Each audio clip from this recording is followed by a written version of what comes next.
Hey guys and welcome back to my channel. This is part 4 of what Naruto was in Hazbin Hotel and got a harem. Before we begin, don't forget to like, share and subscribe, and also go and support the author, link in description.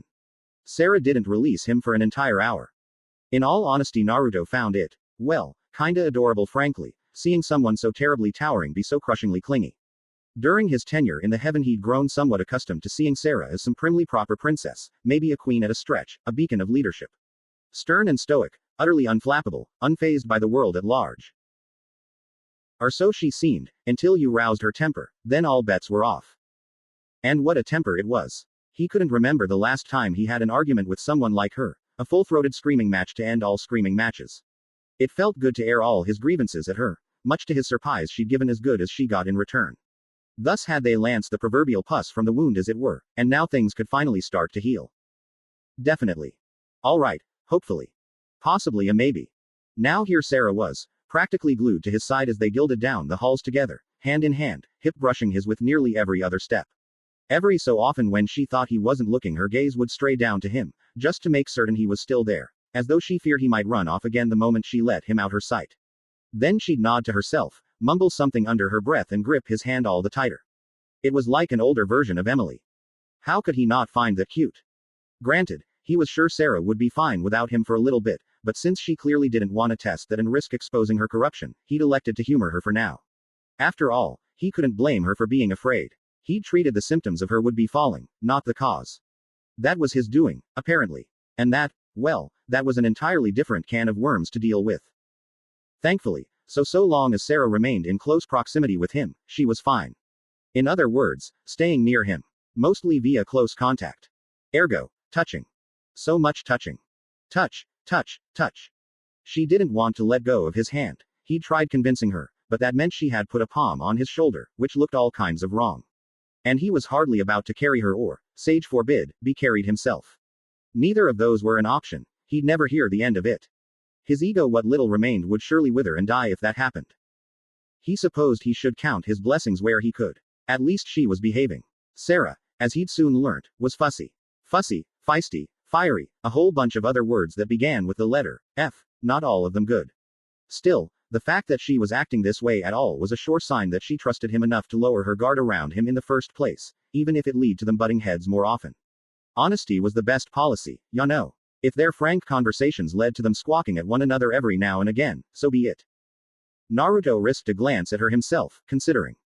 Did he find her attractive? Maybe.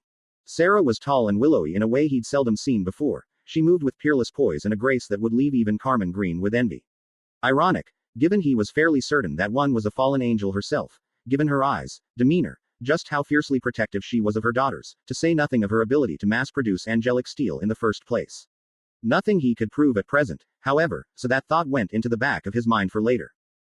That said, he enjoyed teasing Sarah, felt bad when she got upset, and found himself oddly protective of her in her vulnerable state. He enjoyed her company when they weren't hollering at one another. He found her more than tolerable now. That counted as like, then. Enough to pity and empathize with her. Loving her, though, nope. Frankly, he hadn't spent nearly enough time with her to quantify this feeling. Emily had been something of an epiphany on his part. She'd won him over the moment they met with her enthusiasm and purity alike, to say nothing of how infinitely nice she was. They'd synced up almost immediately to become the best of friends, and now they were teetering towards, well, more. If there was such a thing as love at first sight, Emily was the personification of it. He hadn't realized it immediately, but he'd fallen for her and fallen hard. Sarah was a different beast, to say the least. They disagreed on many things. His first instinct was to butt heads with her, due in no small part to her sheer stubbornness. He wouldn't say that made the elder Seraphim a bad person per se, because she wasn't. She genuinely wanted the best for everyone in her own flawed way, but because she was so much older than Emily, she'd also become more jaded, weighed down by duty and silent despair. A challenge, some might say. He'd always enjoyed a challenge. Uzumaki. He blinked as they took a corner together, idly realizing the latter had been speaking to him. Sarah gestured ahead of them, wearing a tiny, tentative smile, so small he almost missed it. I asked if you were hungry. He followed her finger and belatedly realized they'd stopped just shy of the main promenade he'd first arrived in, now clustered with people. Idly he spotted several souls winging about in the skies, while others dined without a care in the world. It was such a stark contrast from the underworld that it actually angered him. They had nothing to fear up here, while down there folks cowered in terror of being annihilated or enslaved at any given moment. A camera clicked somewhere behind them, though he never knew who. Probably a paparazzi or something. Did heaven even have those? His head whipped around and caught the barest hint of an exorcist's wings darting around the corner. That better not be loot. No, wait, her wings were bigger, those had been small, almost like a. Sarah squeezed his hand, distracting him. Yeah, he mumbled under his breath at length, if only to distract himself from his mounting anger. Food sounds good. He might not need to eat any more, but that didn't mean he couldn't appreciate a good meal. Maybe they had ramen up here now. Or pasta at the very least. Sarah led him to a cozy little corner cafe, apparently heaven had those too, and claimed a seat opposite him, bidding him to do the same. Even then she didn't stop touching him. Although she momentarily released his right hand, one of her legs brushed his beneath the table and remained there idly touching his outer thigh through the fabric of his robes. It was such a casually intimate gesture that he almost found himself flushing in surprise. Was she really this starved for touch? Or just afraid of falling? He wasn't sure which. Hold up. Wait a minute. Something wasn't right here. His gaze flicked back to Sarah, noting just how intently she was focusing upon the menu in her hand as though her very life depended it. He also noted her posture, how she was leaned toward him every so slightly, the way in which her leg kept brushing his. His mind caught up with a moment later. Did this count as a date? Surely not. They'd promised to test the waters as it were, nothing more. But couldn't a date be considered the very definition of testing the waters? Emily would probably be delighted, or sad. He wasn't sure which. Possibly both. Heat crept into his whiskered cheeks and he hastily banished it by coughing into a fist, snatching up a menu of his own, and hiding his face behind the pale golden plastic. He didn't understand half of the items within, but that matter right now. He was too busy wielding the darn thing as a shield to cover his whiskered visage from view. I'm sorry, Emmy. I'm weak. I wanna help Sarah, too. Blast his bleeding heart. ... I hope you like croissants. His brow furrowed and he looked up at Sarah anew. Crow what? Her visage dimpled into a rare smile. You're not familiar with the word. Or the food, he muttered under his breath, planting a cheek against his palm in quiet consternation. What's a croissant? Croissant. He manged the world again. Croissant. Close. It's pronounced croy-tilde-sant. Sarah all but purred the word, accidentally rolling the word on her tongue as she laughed. It was a light, airy sound, utterly bereft of the anger and anxiety she displayed only an hour ago. Of all the things I thought you might struggle with, I didn't think this would be one of them. Hey, nobody's perfect, ya know Tilda. Her face closed down. Some of us have to be. Naruto flinched. Way to step on a landmine, dumbass. Thankfully, their order arrived before another argument could break out between them. As luck would have it, a croissant was a buttery, flaky, sugary thing rather akin to a biscuit. His had been stuffed with berries and chocolate filling. The former instantly took the edge off his hunger. He ate 3 of them handily while Sarah nibbled at one, languidly sipped at a glass of wine. When did she order that? Between delicate bites. And then, quite suddenly. You're certain hell won't revolt. Clever girl. She timed her question well, just as he was swallowing, the better to trip him up. Still playing games with him, was she? Very well. On guard, Tilda. Naruto thumped his chest, shrugged a shoulder, then reached out to pluck the wineglass from her fingers, idly noting the startled noise she made as he tipped it back to drink. The wine itself was surprisingly sweet and fruity on his tongue, not at all the bitter taste he'd expected. It lent his face a small smile as he spoke. So long as we don't provoke them further, things should calm down. I figured it was better to offer an olive branch first before a public apology. Why was she staring at him like that? Sarah. Yes. She blinked quickly, wings twitching behind her. Did you say something? Ah, come on. Were you even paying attention? Fine, I'll repeat myself just this once, so listen. He repeated himself slowly, uncaring as Sarah delicately took the glass back from him, idly mumbling something about an indirect kiss as she went. The heck was that? They'd shared a drink. Wasn't anything fancy. Nothing to get worked up about, right? Right. Her head bobbed in a reluctant nod as he finished his explanation. Is that why you offered a pause in the exterminations? Ordered, not offered. He flicked her nose, drawing a rare girlish gasp from her. There's a difference. Emily and I gave our word. We're not going back on it. Please don't make me go back on it. Sarah dragged a hand down her face. I wasn't suggesting you would. You command the exorcists at present, remember? Oh, right, he kinda did. Forgot about that. Adam hasn't tried to take command since I flew the coop. Not at all. Sarah shook her head, surprising him as she snatched up one of his half-eaten croissants and promptly polished that off herself, devouring it quickly. He, or she now, I suppose, she murmured upon finishing her snack, seems to have turned over a new leaf. Naruto found himself wary all the same.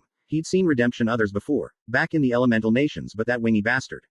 It hard to believe. We'll see. Looks can be deceiving.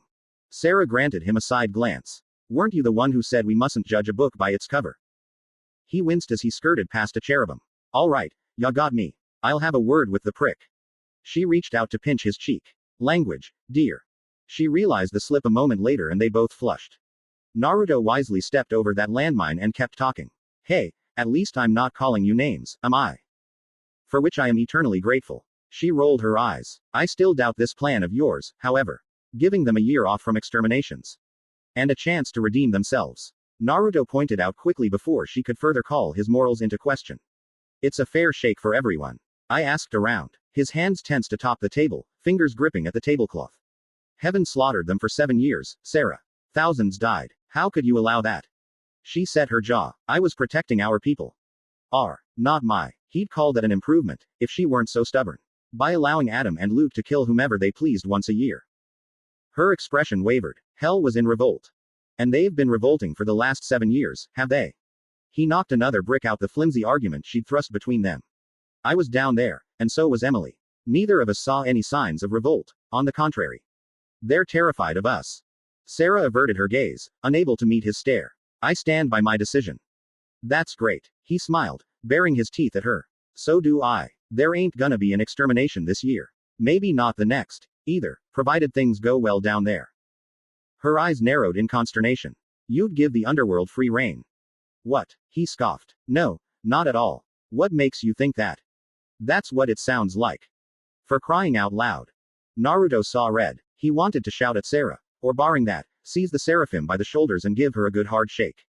Maybe a headbutt for good measure. But that wouldn't get them anywhere now, would it? If anything, it would make things worse, thereby undoing all the hard-fought progress they'd achieved up until now. Unacceptable. So he took a breath, exhaled through his nose, then pinched said nose for good measure to stifle an oncoming migraine and uttered a single word. Listen to yourself. Sarah flinched aside. She was the one to capitulate, not him. I apologize. Anger got the better of me. You truly believe some of them can be redeemed? Well. Color him surprise. She really was trying, wasn't she?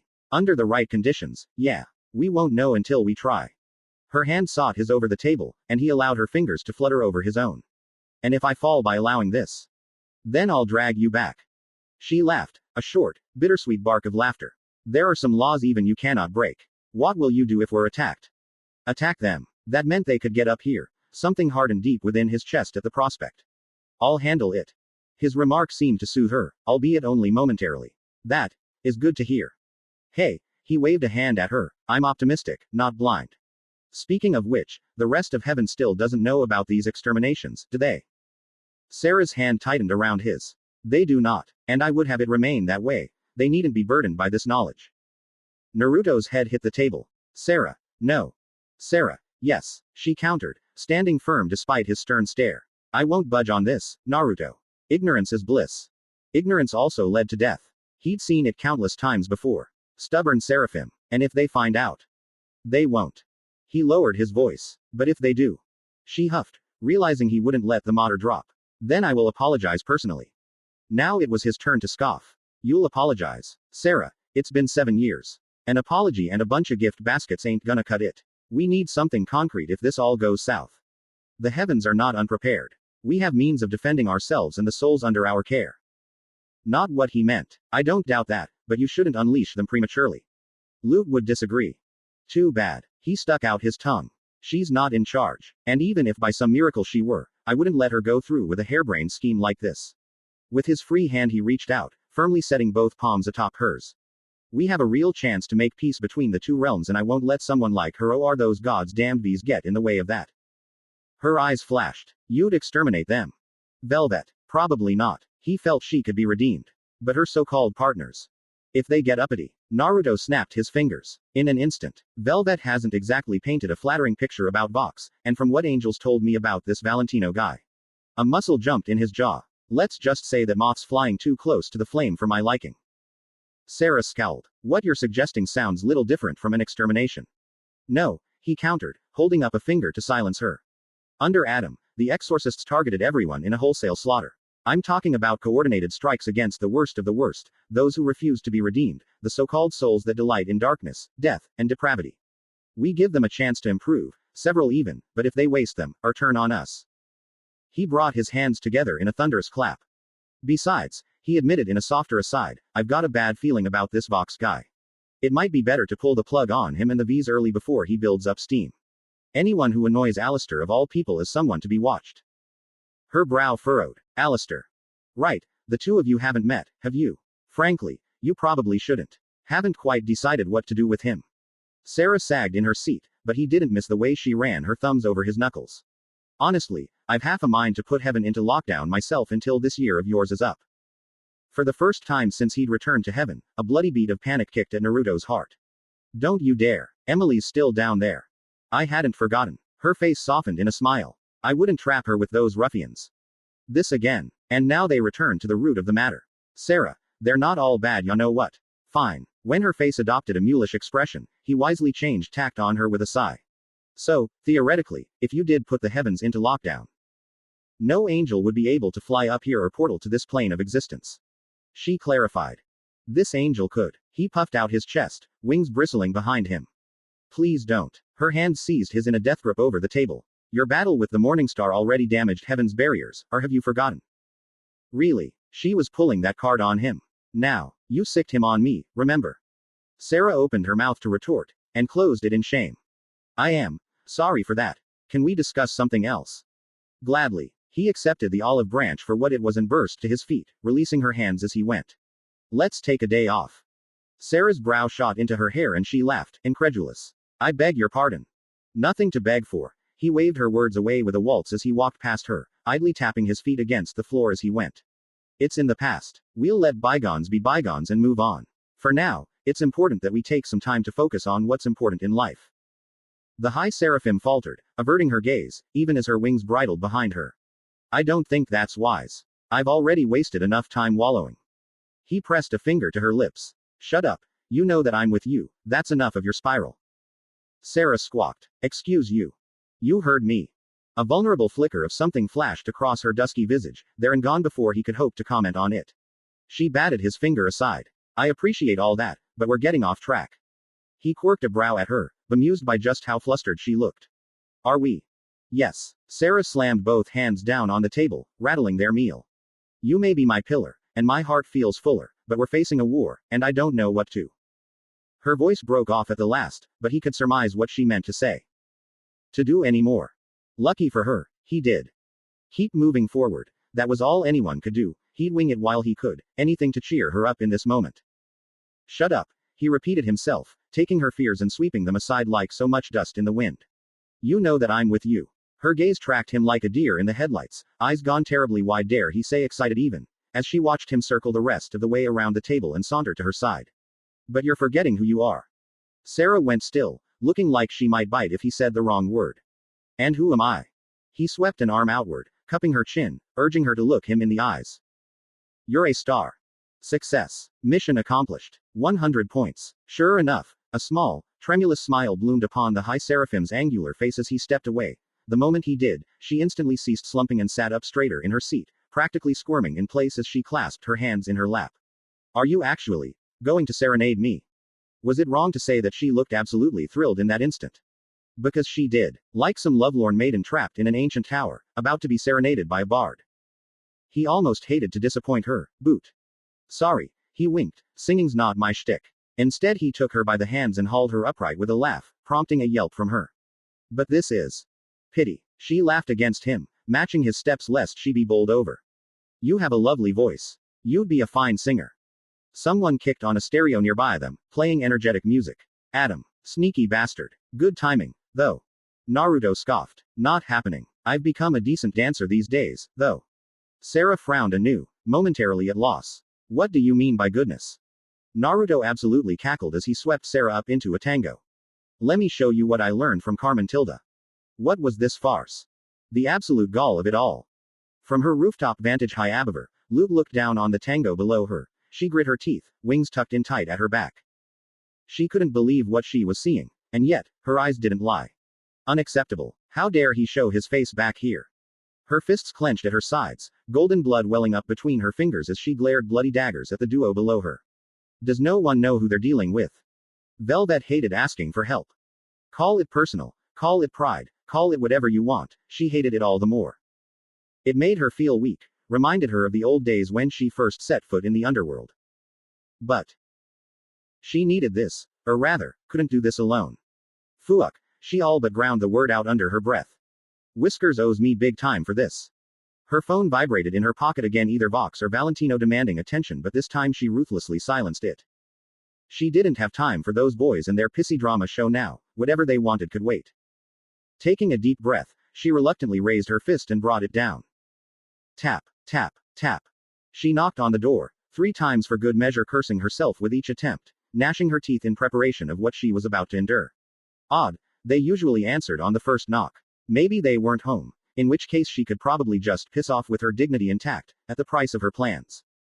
Another moment passed, but only a moment, then she heard a noise behind the door as some swung it open wide. Almost like the one behind it had been eagerly waiting for this, for her, for this very moment. They must have waited, wanting to see her squirm. Now their shadow fell over her. Hello, my dear Tilda. It's been so long since you paid me a visit. Tilda. Velvet gulped. Tilda. At long last, the beast had him cornered. There was nowhere to run, nowhere to hide, nowhere to escape.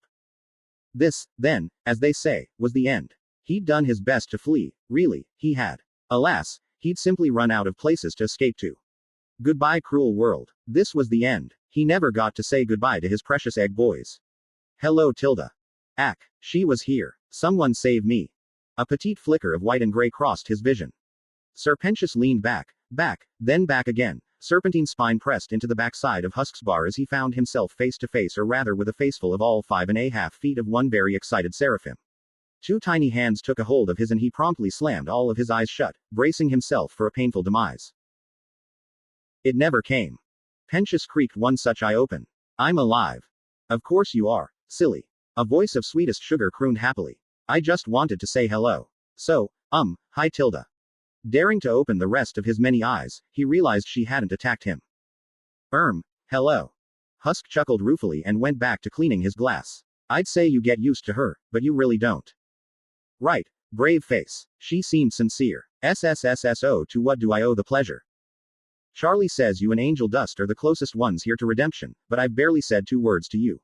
So I'm fixing that. She performed a little hop in place, held aloft by her 6 wings and did a little spin for good measure, accidentally yanking him up with her for a moment before she landed again. It's so nice to finally speak with you face to face. The pleasure is mine.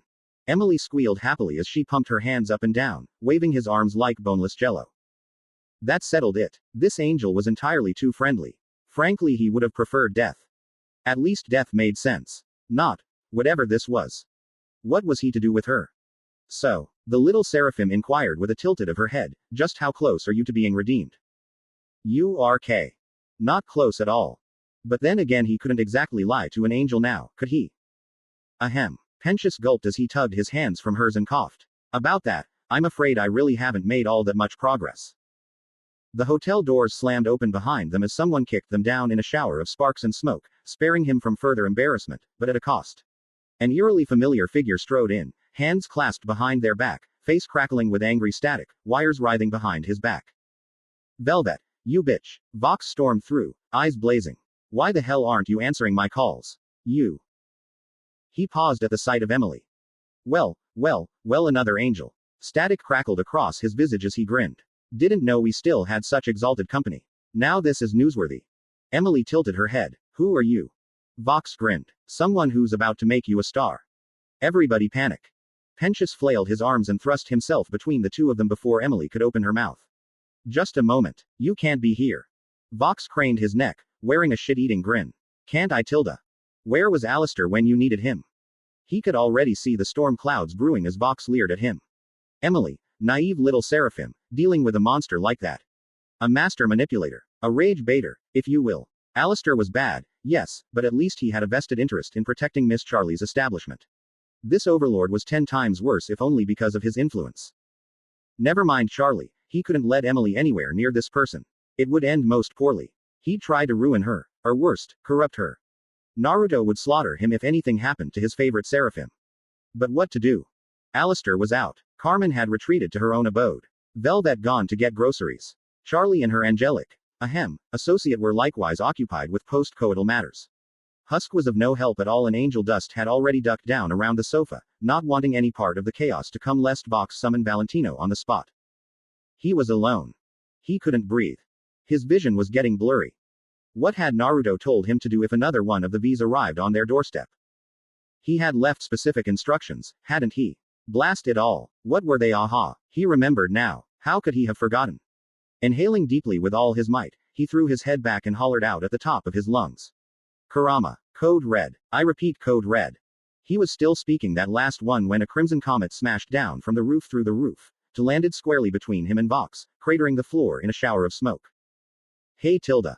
Pentious slithered backwards, and well that he did too, because 9 crimson tails unfurled from the haze to curl around a towering, red-eyed, raving redhead who looked like she'd come straight from a bloodbath. Though that might have something to do with the shoulder-bearing, sinfully scarlet dress. A number like that would have made Veronica green with envy. Pity she still hadn't left her room. Hold a moment. Was it just his imagination, or was Kurama taller than he remembered? Her eyes almost seemed to be glowing with glee. Oh dear. Oh very dear. Just what manner of beast had he unleashed? Vox leaned back as well, suddenly looking far less certain of himself. Kurama had that effect on people. Hoo boy, you're a big girl. Forcing a laugh, the television overlord tugged at his collar with a clawed finger. Don't suppose you're, looking for work. Kurama leaned down to regard him, fists planted on her hips. When she finally spoke, her voice a low purr, silken with menace. You must be Vox. Said overlord regained some of his luster and bluster, much to Pentious' annoyance. The one and only. You wouldn't happen to know a Mothman by the name of Valentino, would you? Pentious blinked all his many eyes at once. He blinked hard. Oh, that was her angle. Clever girl. Who, Val? Vox scoffed, propping himself up on his wires to appear taller. Yeah, but I'm the brains of the operation. Kurama smiled in return, full lips parting to bare sharp teeth. As that's so, tell me more, television man. Where is this operation of yours located? Vox met her gaze evenly, emboldened by her aggression. I'd be happy to give you the grand tour. By all means. Pentious bit down on a gasp. Those scarlet slits promised murder. Surely she wasn't going to try and topple their tower. No, surely not. Even she wouldn't do that, right? Except she would if she felt herself or her loved ones to be threatened. And she had been so very angry when Angel let that tidbit about his contract slip. Gulp. Emily tried to speak up and ask what in blazes was going on, but the kitsune wasn't having it. One of her many tails whipped out at speed, snagged the petite seraphim around the waist, then whipped her at Pentious. He caught her quickly, subsequently shushing her when she tried to protest. An angel most high, she might be, but Kurama was practically crackling with malice right now, and he didn't want her anywhere that.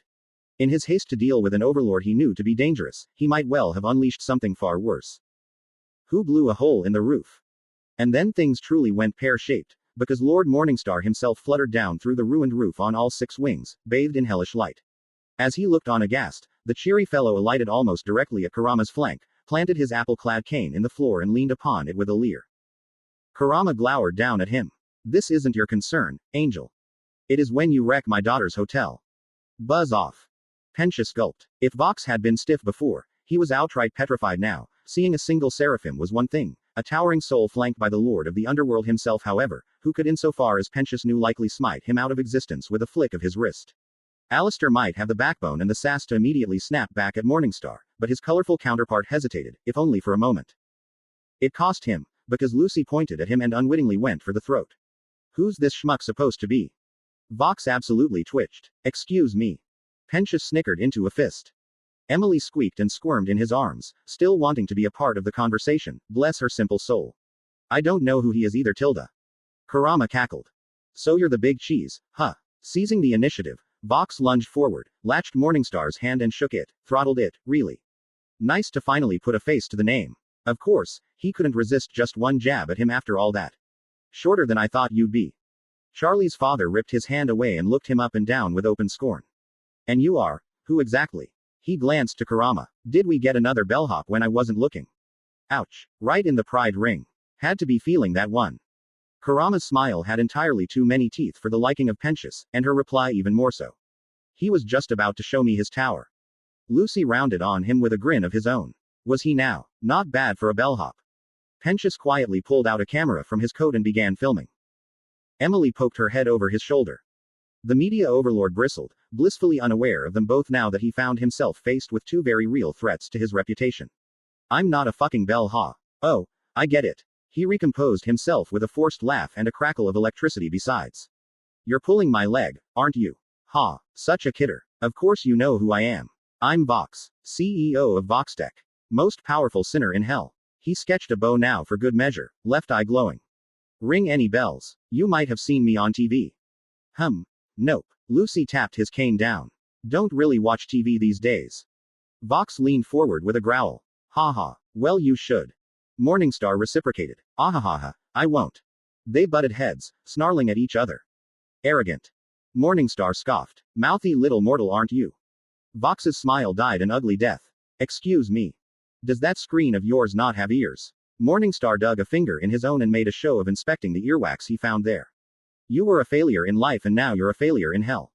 He flicked it Vox's way, where it stuck to his screen. That's why you're here. Whatever you're selling, bellhop, I'm not buying. Vox all but howled with rage. I am not a bellhop. Kurama covered her smile with one hand. Ooh, temper. You know what? Fine, just in case you change your mind. He flicked a scrap of cardboard their way. Here's my card. Morningstar caught the thing and subsequently charred it to ash. Cute. Here's mine. Kurama. The kitsune grinned and several things happened at once. First, Vox took a step back. Second, Kurama lunged forward. Third, Pensius raised his camera higher. Fourth, her flaming fist struck Vox in the face, cracked his screen, and launched him out the door at Mach 1 with a wail. I'll be back. Tilda. Valentino looked up from his drugs as heard a stray shout echo harshly in the distance. Hey, weird, if he didn't know better, he would have sworn it sounded like. Nah, no way, would be stupid enough to hit. A humanoid shape filled his vision. Vox. As though summoned by that very thought, the media demon smashed through his window, struck him head on, and bowled him off the couch. The moth demon flailed upright, sputtering savagely in Spanish. Vox, what the actual hell? Who did this to you? His fellow overlord groaned, eyes spinning in his screen. Did anybody get the number of that beach? Valentian's pipe cracked in his hands. His wings flared. He saw red. Oh, he was so going down there tomorrow. Tilda. Sarah couldn't remember the last time she'd thrown herself into a dance like this. Not some polite step 1 2 3 4, but an actual dance. It felt good. Almost sinfully so, some might say, to simply stop caring for a few minutes. From the moment of her birth, as it were, she had worked tirelessly for the sake of sovereign souls, often neglecting her own wants for those in her care. The needs of the many so often outweighed the needs of the few after all. What did her own happiness matter, so long as the heavens were safe? She cared for none of that now. Not the witnesses, not the hurt in her heart, nor who saw them dancing. Here in this moment she was free. Whatever this tango was, it made her heart race, sent her golden blood pumping through her veins as nothing else could. She might actually have to thank this Carmilla for teaching Uzumaki how to move like this. Naturally, the little voice in her head couldn't let that lie. I'm sure you'd rather have him move another way. Perhaps atop you, behind you, or better yet, beneath you. Gah, heresy, blasphemy. Heat flooded her face and she nearly missed a step, stumbling into him. To his credit, Naruto course corrected immediately with a quick step, bringing her center once more. One hand settled on her hip, her skin sang for the merest of moments before he spun her away again. Alas, every good thing must come to an end, and this dance was no exception. All too soon, he brought her to a halt. She laughed breathlessly as they spun to a stop. What's gotten into you? Nothing, he hummed, just trying to keep your mood up. Is there any other way I can be of assistance? For a moment, she was struck by the sheer absurdity of his words. Yes, the dance had helped, given her a reprieve, but reality wasn't so easily evaded. Be of assistance, she scoffed in anger. To a seraphim. Do you have any idea the weight of my position, what I need to do, the souls I hold in my hands? Her wings flared behind her as she shone just a bit brighter as her ire threatened to take her control. Do you even grasp what I truly am? Naruto took her irritation on the chin and granted her a Cheshire grin. Someone who could use a friend. Fire and brimstone. She didn't want just a friend. She wanted him. Sinful thoughts. Sarah, breathe. Be happy with what you have. Perhaps you're right. The light in her fizzled out as she took a deep breath, simultaneously averting her gaze. It's my duty to enforce the judgment of heaven, to nurture and protect those that deserve it, preserve the separation between the righteous and the wicked. Her brow furrowed as she dragged a hand down it. There was never supposed to be any doubt and who was deserving or not. And now you're here. Hey. No, wait, she panicked for a moment at the genuine hurt in his tone and backpedaled like the young girl she no longer was. I didn't mean it like that. It's just that, you're new. Adam is a mess, Lute is convinced that demons are at the gates, and everyone is looking at me to know what to do, but how can I? A hand rose toward the clouds in momentary despair. How can I know who to judge when so many that might have been saved have been slain because of me? How can you even explain humans having enough innate goodness to be redeemed while they take part in such a vile actions as? Her voice failed her, only for him to shrug it off. Because they're scared. She rounded on him. Scared. How can a wicked soul possibly shed their sin if they're scared? He winked. Well, a certain snake once told me it starts with sorry. Excuse me. Sorry. He clasped her hands in his, bright eyes meeting hers, wings lifting a little behind him. That's where it starts, ya know. I suppose it does. Just like that, the anger drained out of her and she laughed helplessly into a hand. I wish I could say I was done letting fear guide my decisions, but. You're not Emily. I get it. He threaded his fingers through hers, giving her hands a squeeze. You don't have to be. You really should meet Charlie. Her eyes met his. I'll consider it, if you grant me one favor. They were still out of breath, the both of them. Her gaze flicked down to his lips. Sarah leaned forward. There you are. Tilda. There you are. Naruto felt a flash of sudden murder for the merest moments before Sarah schooled her face into an impassive mask once more. He craned his neck back to regard her. She wore a strained expression. I'll be fine. Yeah, he very much doubted that. Will you? Adam gods, it felt weird calling him that when he looked like this. Fluttered down on golden wings, tossed her head, sending her red hair flying in every direction. Last time I took my eye off you, you were a hot mess. I'd come back boot. Naruto pinched the bridge of his nose. We need to talk. Yeah, I get it. Don't pull any funny business. Her golden eyes flicked to him, narrowing ever so slightly. Sorry, you're not my type. What in the? He nearly fell on his face. Where did that even come from? Sarah coughed harshly into a fist. It almost sounded like laughter. Wait, she wasn't laughing at him, was she? No, surely not. Just setting boundaries, dude. I may look like, well this, Adam frisked a hand over her bosom, but I'm still a guy. No offense. None taken. Great. The supposedly redeemed angel clapped her hands. Now that we've gotten that hurdle out of the way, let's get to brass tacks. Lute. That crazy bitch. He should have known this was coming. Damn it. Whiskered cheeks dimpled in a frown. What about her? Adam's new visage pinched in a wry grimace, and she's a badass bitch, but she's not a bad person.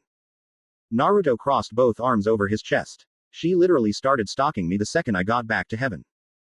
Hey, I stopped her from doing anything, alright. A blonde brow rose. You did. Duh. Why do you think she hasn't jumped you yet? You're welcome. Sarah made a noncommittal noise. Alright, point taken. Adam held up both hands before she could get a tongue lashing. But it's not her fault. She's been off lately. Hearing and seeing shit that ain't there. I think you might have broke her when you laid me out a ways back. Naruto tutted, unconvinced. Is insanity an excuse, now? Adam's grimace deepened. I mean, I tried screwing out of her, but that only worked until you came back. You can't just fuck your problems away. Why not? Worked for me. She jerked a thumb his way. You were going at it down there, too. Bagged yourself some buxom babes. Nice job. Sarah glared at him. Naruto coughed into a fist. Yep, definitely still Adam. Can we move on, please? Thankfully, Adam was all too happy to do so. The point I'm making is this. Lute has an axe to grind with you. It's a big axe, bub. I figured. Yeah, you do, but ya don't. Adam tilted her head and clasped her palms together in a harsh clap, cutting him off. She's seriously pissed. Like slasher killer levels of pissed. I'm amazed she hasn't tried to shank you yet. A belated thought occurred to him. Why haven't you? Meh, she waffled a hand to and fro in the air like a saucer. I get why you did it. I was a whole asshole. Went through some shit. Saw the error of my ways and got punished for 'em. Hence this. She gestured down to her shapely figure. No idea how long I'm gonna be stuck looking like a babe. Sarah scoffed. You repented. You of all people. Adam flinched as though she had been struck. Shish. She glanced about fervently, sweat beading upon her brow. Don't say that word. The big G might be listening. Yeah, not unpacking that mess. That's it, then. He couldn't help but ask. We're gonna let bygones be bygones.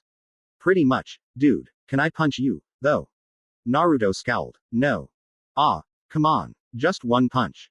Sarah stepped up beside him. No means no. Woman, this guy literally got me turned into a chick. He owes me. You should be grateful your soul is even intact after a beating like that, let alone. And just like that, they were off, bickering again. There was no end to it. With every moment they squabbled, Sarah risked showing signs of falling again. Best do something about it. Naruto sighed and scowled at Adam. How hard? Above the belt. Adam rounded on him, hands clasped. No nut shots. Tell you what, you can punch me again, too. It sounded almost too good to be true. That's it. No tricks. Scout's honor. Tell you what, I'll pull a pinky promise if you want. When Sarah scoffed, she got a finger in her face for her troubles. Hey, a pinky promise is sacred. Even I don't break those. Naruto shrugged and stepped up, cracking his knuckles. Fine, I'll allow it. Adam whooped loudly. Bitchin', let's do it right now. Sarah flung up her arms. You are such boys. He paid her little mind and planted his feet. On 3. Adam flashed him a thumbs up. Works for me. Tilda. Does no one know who they're dealing with? Heaven had no answers for loot, or if it did, she couldn't hear them. If only Uzumaki didn't exist. If only he wasn't here. If only. Did they honestly think she'd let this go? Forget and forgive. The rage in her was terminal, there was no remedy for it but to burn the blonde bastard beneath her. She still had a job to do, her mission was incomplete, only a traitor would consider making peace. That he even considered otherwise made him unworthy in her eyes. Naruto had to pay for what he did that day, for what he took away. He thought he was Hell's great savior. And now he was down there, having serenaded Sarah, brawling with Adam, having the time of his life. Adam. Her Adam. The only soul that ever completed her. That fake couldn't be Adam. In a way it would have been better if Adam died, rather than marching around with that sass and that fantastic ass Ga. Focus. But what could she do? She couldn't possibly attack him out of the blue. She'd be banished. Yet she hated him. So much hate. It burned in her like hellfire itself. She doubled over, clutching at her head, tears stinging her eyes. Damn it. Damn him. Damn them all. Wow, someone's menstruating. Luke jumped so high she nearly hit the clouds. Alighting upon her rooftop perch once more, she pivoted in search of the voice. Her eyes widened as she found the source. Because, there, lounging lazily upon a balcony directly behind her. Adam, you're back to normal. Nah, he laughed at her, I'm in your head. Guess you missed the old me that much, ya crazy bitch. Luke gnashed her teeth. There was no old you. This was always you. No one's listening to me. What, Lame? Don't they know who I am? Was. They're not. She stomped a furious foot. I hate them. He grinned. So, what you gonna do about it? Her gaze flicked to the promenade below. An idea dawned, mad and brilliant. I'm going to. Tilda. Naruto's head snapped up. He sensed the attacking long before it landed. It was a simple matter to pivot, catch the angelic steel in his hand, and toss its owner over his shoulder. He wasn't surprised in the least when they righted themselves almost immediately and launched themselves at him with a furious shriek. He'd expected that too, and parried her blade a second time, allowing it to scrape off the back of his knuckles. From there he whirled and drove a foot at his attacker's ribs, sending them tumbling away in a screaming heap. Behind him, Adam sighed. Told you so. She's lost it. Someone certainly had. As expected, he'd foreseen something along these lines. He did not, however, expect Sarah to place herself between him and harm's way. Loot, cease this foolishness at once. I will not. Adam's lieutenant brandished her weapon at him in full view of everyone else, the absolutely foolish, reckless girl, and said the words she'd never be able to take back. Uzumaki, you're soft, weak. You don't have what it takes to lead the exorcists. I challenge you. Adam facepalmed. You idiot. Sarah looked his way and shook her head. As if he could ignore this, as though that were honestly an option with so many eyes upon him. Refusing had immediately ceased to be a solution the moment Lute opened her fool mouth. No, there was only one answer to this, one outcome that would satisfy everyone. Naruto smiled beatifically as he stepped around Sarah. Challenge accepted. Lute lunged. Sue, when's he coming back? Carmen ignored the remark and kicked another punching bag, casually rending it so much dust with a single blow. Another was hauled up in its place by her dutiful daughters, but she refused to look at them, instead fixating her focus firmly on her next target, or rather, the stenciled image of Uzumaki's face plastered upon it. Uppity bastard running off to heaven again with barely so much as a goodbye. Ese ángel engrido. She swore a string of savage syllables in Spanish and kicked the image of his face in, launching the speed bag across the room. Ese hombre estúpido. Another kick, another ruined punching bag. Lo voy a estrangular. Odette and Clara exchanged a bemused glance, but it was the former who spoke. Zestial likes him. Carmilla scoffed and refused to look at her daughters. Of course Zestial liked Naruto. Zestial was a dear friend, one of the few she had left in this forsaken hellhole, and he understood the principle of caution and prudence. While he might not necessarily believe in the concept of redemption, he understood what war with heaven was a singularly bad idea, and although their meeting had been brief, the two had made a good impression upon one another. Unlike some whom she refused to name. Odette and Clara, however, barely got to say a word to Uzumaki and Emily before he vanished. While she'd brought them to that overlord meeting, they hadn't exactly been the focus of it and had mostly gone forgotten in the angel's eyes. Now, naturally, they wanted to meet him. Of course they were curious. They were young. They didn't understand. We are not having this discussion. Odette hummed. It sounds like we are. Carmilla growled into a hand. Zestial is a wise and prudent overlord, and a good friend. She said at length, you would do well to follow his example. Clara chuckled ruefully. Ever one to tease. Isn't what we're doing right now. Odette found her voice next. Hey, Mama, this angel of yours. He is not my angel. She slipped back into Spanish without thinking. Number es mío. Le rompere el cráneo. Clara pinched the bridge of her nose. Mom, English please. Carmilla made angry Carmilla noises. Then Odette decided to do what she did best, push boundaries. So, is he gonna be our new dad? Poor Carmilla choked. He seems like a nice guy. You know, Clara put in, I wouldn't say no to little winged children running around. Maybe a brother. Odette clapped her hands together with a giddy squeal. Or a sister. Carmilla missed her next kick and rounded on her younger daughter, utterly incredulous. Que carajo. Clara held up a hand to temporize before she could fly off the handle. Mom, just think about it. Heaven wouldn't dare fuck with us if you're sleeping with one of their head honchos. Odette sighed. Speaking of which, do you think he knows about? Carmen kicked a bit harder this time, perforating the next punching bag and two more behind it in a single blow. Sure, just mention the angel she'd killed while protecting them. It wasn't as though that would radically change the landscape of the underworld or anything, no. Of course not. It wasn't as though she'd nearly kickstarted a war by defending herself, certainly not. Blast it all, she didn't want to think about this right now. Out, both of you, you've deliveries to make. Clara whined, not willing to let it go. But Moon. She rounded on them, eyes blazing. I said out. Her daughters scarpered. Tutting softly, Carmilla looked heavenward, glaring at the wretched white orb in the sky. The heavens remained much as they always were, out of reach, ever since that day. She sighed wistfully. Little winged children running around, The idea is not unpleasant. Like it or not, Uzumaki held her corazon, that is to say, her heart, in his hands. She missed him and his antics, even if she'd never admit it. He'd been far gone too long already on this estupido errand of his. She wanted him back, even if that meant arguing with him again, butting heads, squabbling about nothing with that hombre infernalmente descarada for all of eternity. With a put-upon sigh, she dragged a hand down her face and sighed. Come back soon, mi querida. Belatedly, she realized she was blushing. That would not do. In the same breath she rounded on the last punching bag her daughters had left her. Her eyes flashed silver. She reared back. And kicked. Hard. Tilda. Boom. Veronica heard the distant explosion from afar. It awoke her with a start. Worse, it sounded close. Close enough to drag her from her doldrums, make her leave her bed, poke her head outside the hotel's window. Against her better judgment, she peeled back the curtains and took a peek. Even here from the hotel's hill she had a good view of the pentagram down below. Unfortunately, that meant she saw it. Oh, yes. She saw it. A pillar of incandescent fire filling the night, burning higher than the V's tower.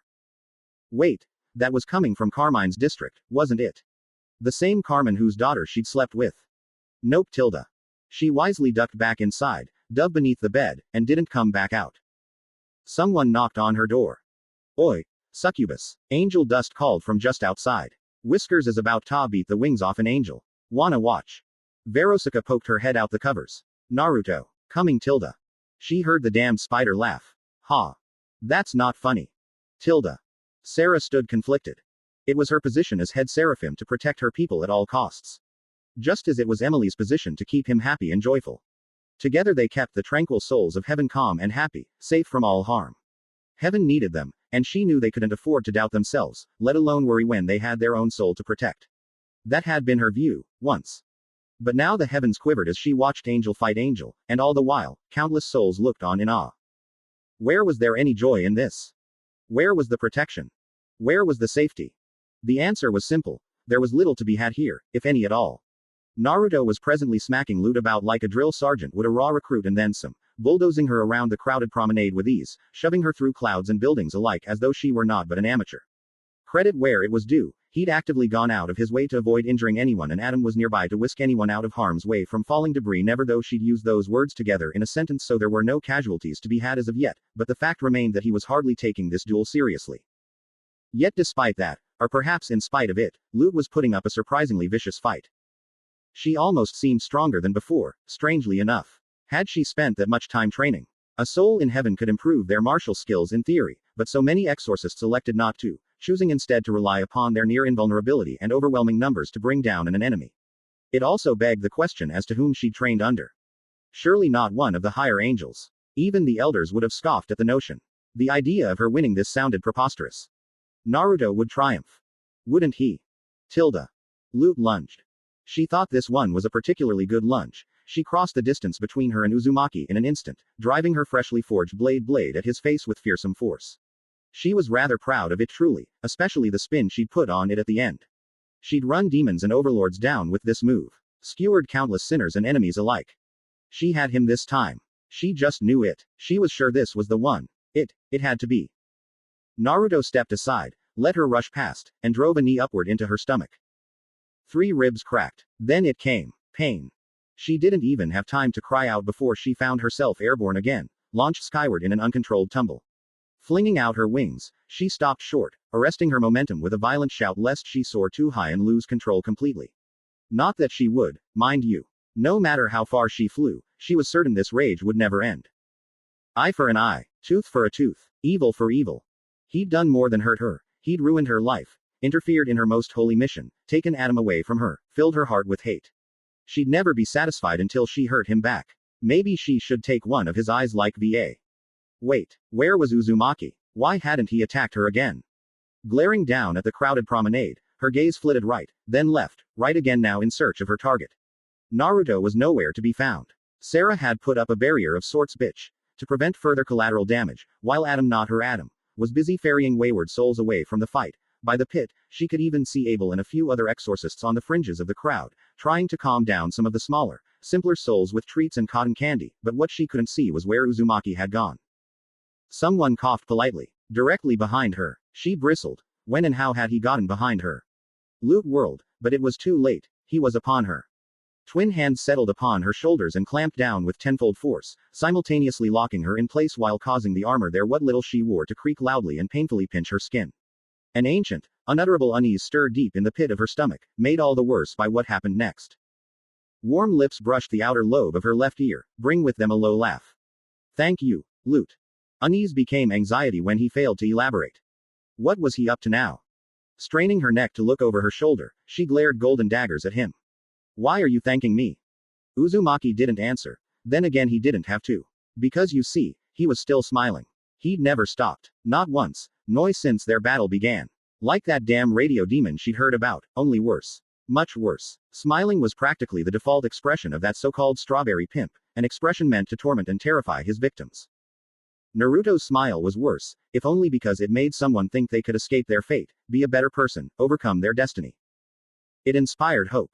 Lute loathed hope. Hope meant change, and change meant sinners could know. Heresy. Don't think about it.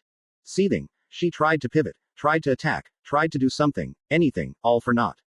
His grip was too tight, too strong, too eternal for her to have any hope of escaping. At this angle, she couldn't slash him with her sword, not properly. When she reversed her grip and tried to stab him, he smacked the sword clean out of her hand with one of his many wings and sent it tumbling to the promenade below. Now she could only thrash in his grasp, buffeting him with her wings, for what little good it did her. Now. Uzumaki put a stop to her struggles by striking 2 nerves in her back, and just like that, her wings went limp, paralyzed. Their combined weight immediately threatened to drag her down to the ground. Probably would have too, if it weren't for his ironclad grip on her. Her body betrayed her and locked up, unable to move. The angelic body is a fascinating thing, isn't it? Uzumaki remarked suddenly, apropos of nothing. Strike at just the right place and those lovely wings become so much deadweight. But silly me, you asked why I thanked you. Let me elaborate. He tapped her halo, and rang it like a bell, considering as one might a black pearl. Lute flinched despite herself, unable to retaliate before he seized her shoulder again. Oopsie, He drawled, voice near silken with sunny menace. Veggie told me about you. He knew the traitor's name. But that would imply the bitch had met him and. OHHHTHAAAATWAAASBAAAAD. All about you. Uzumaki golden gaze blazed bright as he continued, fierce flickers of fire, heavenly fire, licking at the edges of his eyes as he continued. You cut out her eye, tore off her wings, and left her to die. And for what crime? Showing mercy. Sparing someone. He leaned closer to regard her with those infernal eyes. Much to Luke's dismay, her own livid expression gazed back at her from within those luminescent depths as he continued to chastise her. But she didn't die, did she? She lived. Though I'm sure you intended otherwise. Luke bristled against him, fury overtaking sense. That bitch had it coming. She was weak. I am talking. Heaven dimmed abruptly both above and around, as though somehow had cast a shadow over the very sun itself, but they hadn't, had they? Her eyes flicked upward, only to wide as the great fiery orb above actually dimmed for a moment in response to Uzumaki's ire. Just as it had when he nearly beat Adam to death. Luke bit back a gulp and tried to retort something else along the lines of Veggie deserving worse than death, only for Uzumaki to smile her into silence. How did you even do that? Apparently he could. Because something told her that, if she didn't keep her pretty mouth shut in this moment, she was going to die, Sarah be damned. That poor girl crawled in the dirt and the filth until, by some miracle, Charlie found her. They're quite the cute couple, adorable, really. I'll thank you for that, too. Which brings me full circle. Naruto spun her around abruptly, forcing her to face him head on. She immediately wished he hadn't, because that meant there could be no looking away from his blazing eyes and shining skin. Here in this moment he burned brighter than the sun itself. He was the only thing holding her up now, but this close to him, she could feel her skin beginning to burn. Unbidden, she found herself reminded of a myth she'd once heard. Icarus, the fool who flew too close to the sun. Naruto was Thar's son, and he leaned forward, all smiles. Thank you for being an idiot. Luke bristled, but he wasn't finished with her, far from it. Adam took his licks already and paid for them. He chuckled ruefully as he pressed his forehead to hers. But I couldn't attack you outright without looking like a bad guy, ya know. Then you challenged me. Laughing, he eased back and took a hand from her shoulder to pat her head. So, thank you. Luke immediately tried to punch him. Fat load of good it did her. He caught it in his palm and reeled her in like a fish. The punch that followed folded her in half around her stomach, leaving her vomiting what little she'd eaten for breakfast. Seizing her by a wrist before she could fall, Uzumaki let her dangle helplessly in his grasp, leaving her wasted and gasping for air. Ever heard of the term righteous wrath? He tutted at her when she wasn't able to respond. Yeah, that about sums up how I'm feeling right about now. So thank you, Luke, for being so supremely stupid. His right hand swept back, fingers clenching into a fist. Do you hear them? Even then his grip tightened on her arm as he held her in place, drawing a pained cry from her lips. All the screams of the demons you killed. Evil and innocent alike. And those angels you ruined. Ruined. She scoffed at the concept. Everything she did was for the good of heaven. If he couldn't see that, then he didn't belong here. They were weak. She rasped out the words, spitting golden blood at him. I had to make them strong. HMHMMHMMM. Naruto's hum was noncommittal to say the least. And are they strong now? Luke furiously grit her teeth, refusing to dignify him with a response. Thought so. The silence is your answer. When she tried to respond, he grabbed her by the face instead, fingers biting painfully into her cheeks. You're a tormentor, a murderer, a bully at best, led astray by your bloated, misguided sense of righteousness. And you say I belong in hell. No, the only one of us that belongs down there. Whirling, he cast her down. Would be you.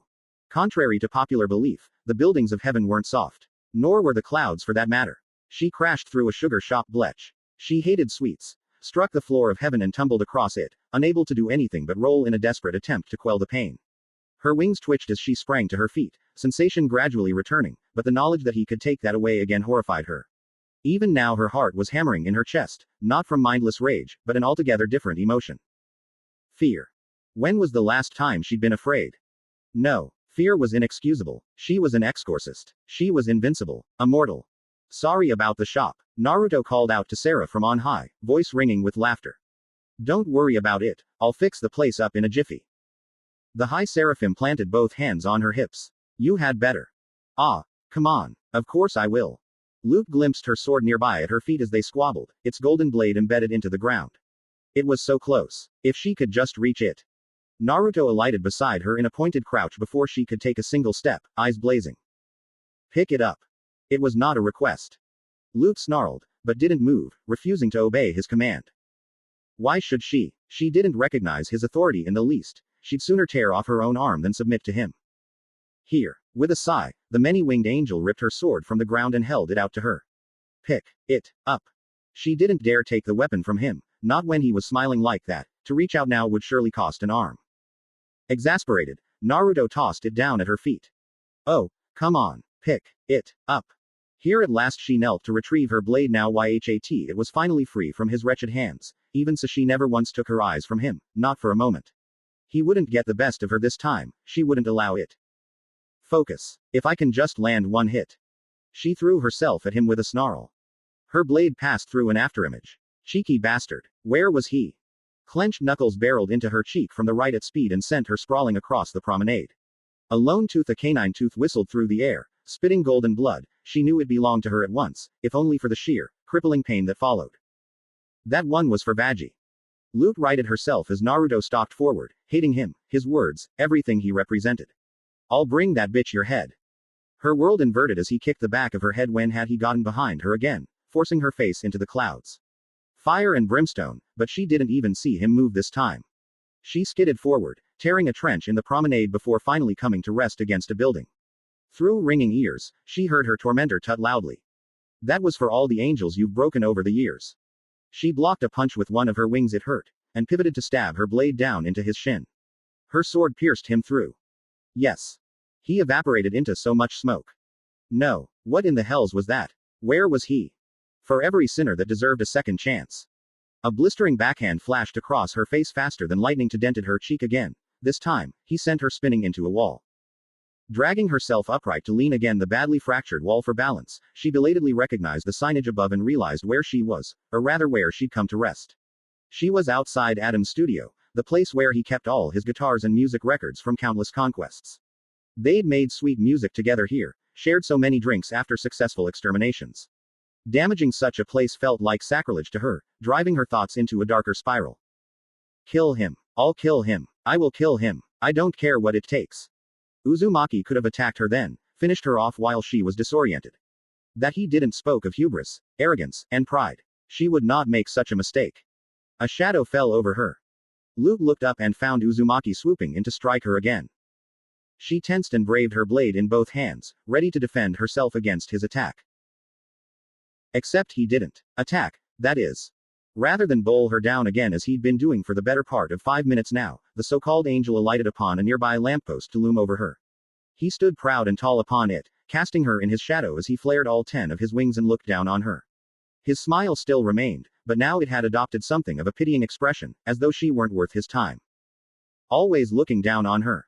Like she was nobody. Nothing. Luke bit her lip until she tasted blood. The acrid tang only fueled the fires of her fall from grace. She hated him. Hate. Hate. Hate. She wanted to rip the sun out the sky and bring it crashing down on his head. Maybe that would wipe the smile off his smug prick face. We don't have to do this, ya know. Luke bristled. Excuse me. Fight. He tucked his wings in with a sigh. This is going nowhere fast. Don't you see? Don't say it. Naruto held out a hand. Don't look at me like that. You can't beat me, Luke. Don't give me your damned pity. A single black feather fell to the floor. She ignored it. What was the loss of a single feather to her? And thrust her blade up at him. Stop posing and fight me. Are you sure about that? He tilted his head, but though his smile persisted, he made no move to attack. You might not like the result. What result could there be but victory? She'd trained for this, drilled herself endlessly, studied ancient texts. She wouldn't lose. To lose was anathema to her. To lose was a sin. Sin was evil. She couldn't be evil. She was justice. Justice could never be wrong. And so she sneered at him, blinded by her hubris. Afraid I might actually hurt you. He didn't rise to the bait. Provoking me won't help. Are you really that set on exterminations? Of course I am. She slashed her sword his way and topped the lamppost he'd perched upon. For what little good it did her, he simply used his wings to remain where he was, damn him. You think you're hell's great savior, that every soul down there can be saved. No, I don't. Luke choked on her words. What? Exterminations might be necessary in some extreme cases, he admitted with a shrug. Believe me, I met some nasty folks down there. She almost didn't want to listen, but she couldn't resist the urge to gloat. Whatever happened to every soul can be saved. Hey, he scoffed, that was Charlie, not me. And maybe they can be saved. But some don't want to be saved. She brandished her blade. None of them deserve to be. Tell you what, Naruto dragged a hand down his face. If I gave you the names of 2 annoying overlords and a small army, would you wipe them out? Or barring that, scare them a little? He turned a wistful look toward the sky, chuckling a little under his breath.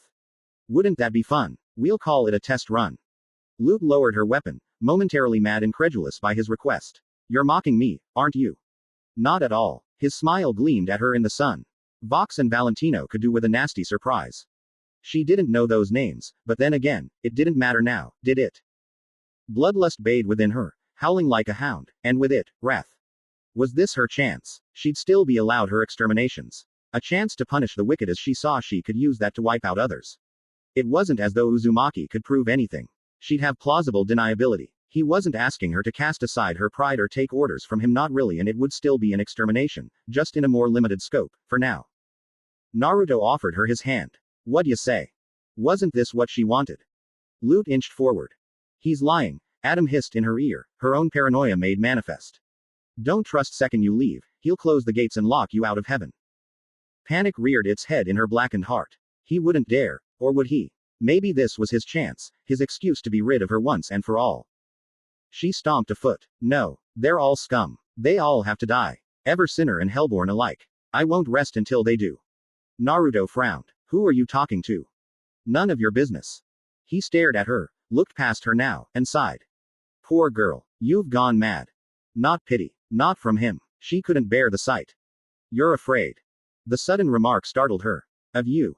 Of everything. He swept an arm out, forcing a flinch from her. Of change, of hope, of anything that would alter the small pond you swim in.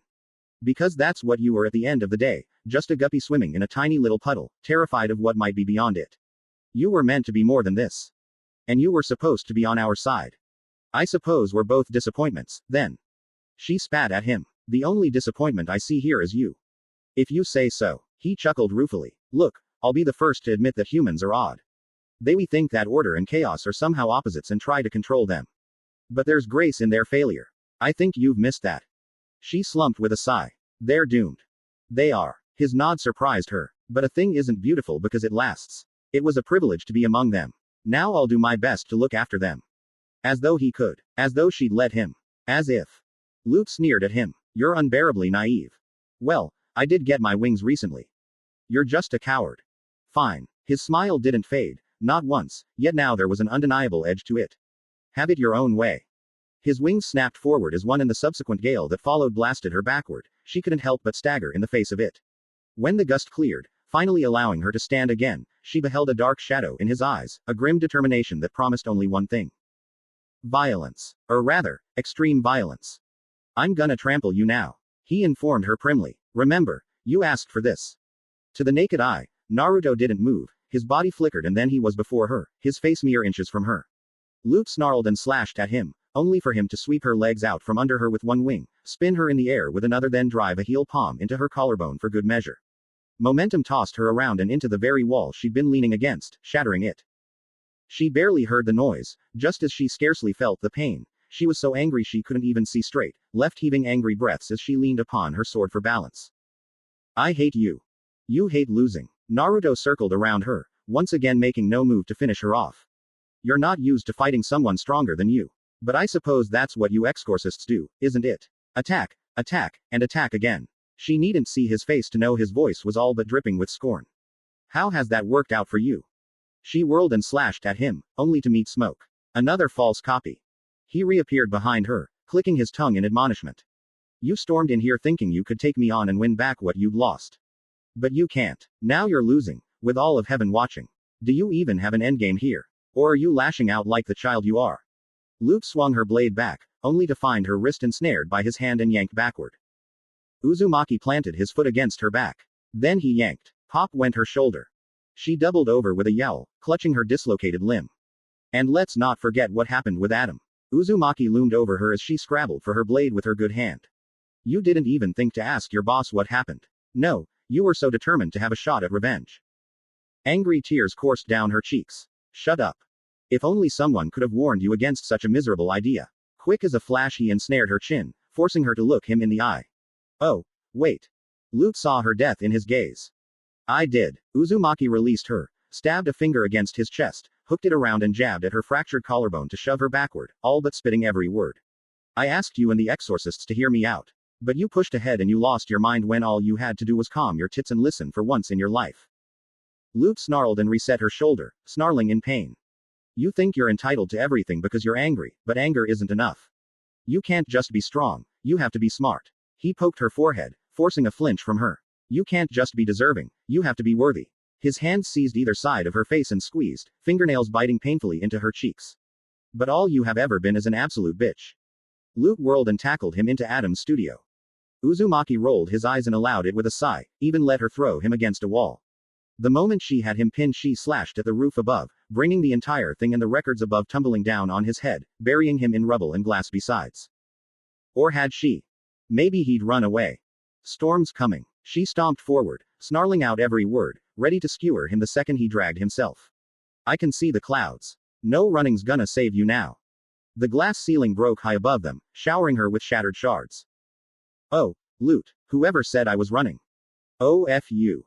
A hand closed around the back of her head, swung her around and tossed her back outside. She struck the clouds, bounced once, caromed off a lamppost and landed hard on her back.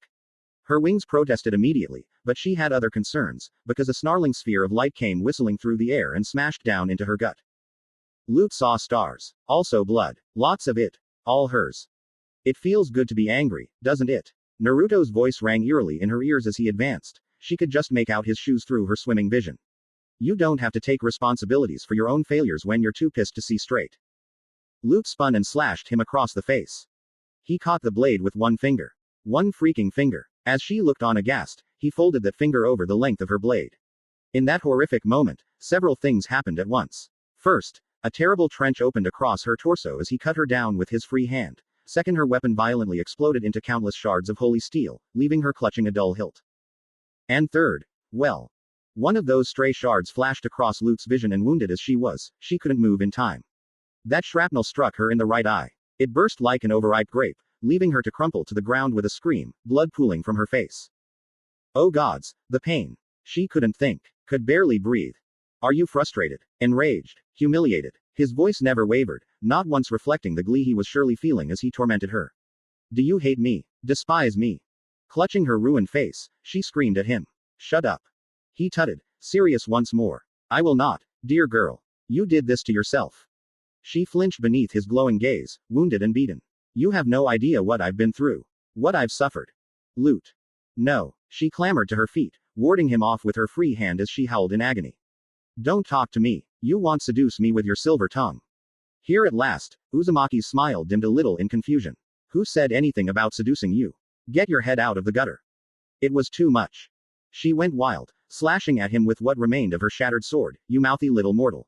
Who are you to say what's wrong and what's right? Who put you in charge? Mortal am I. Dodging a clumsy swipe, he pivoted and spread his arms wide.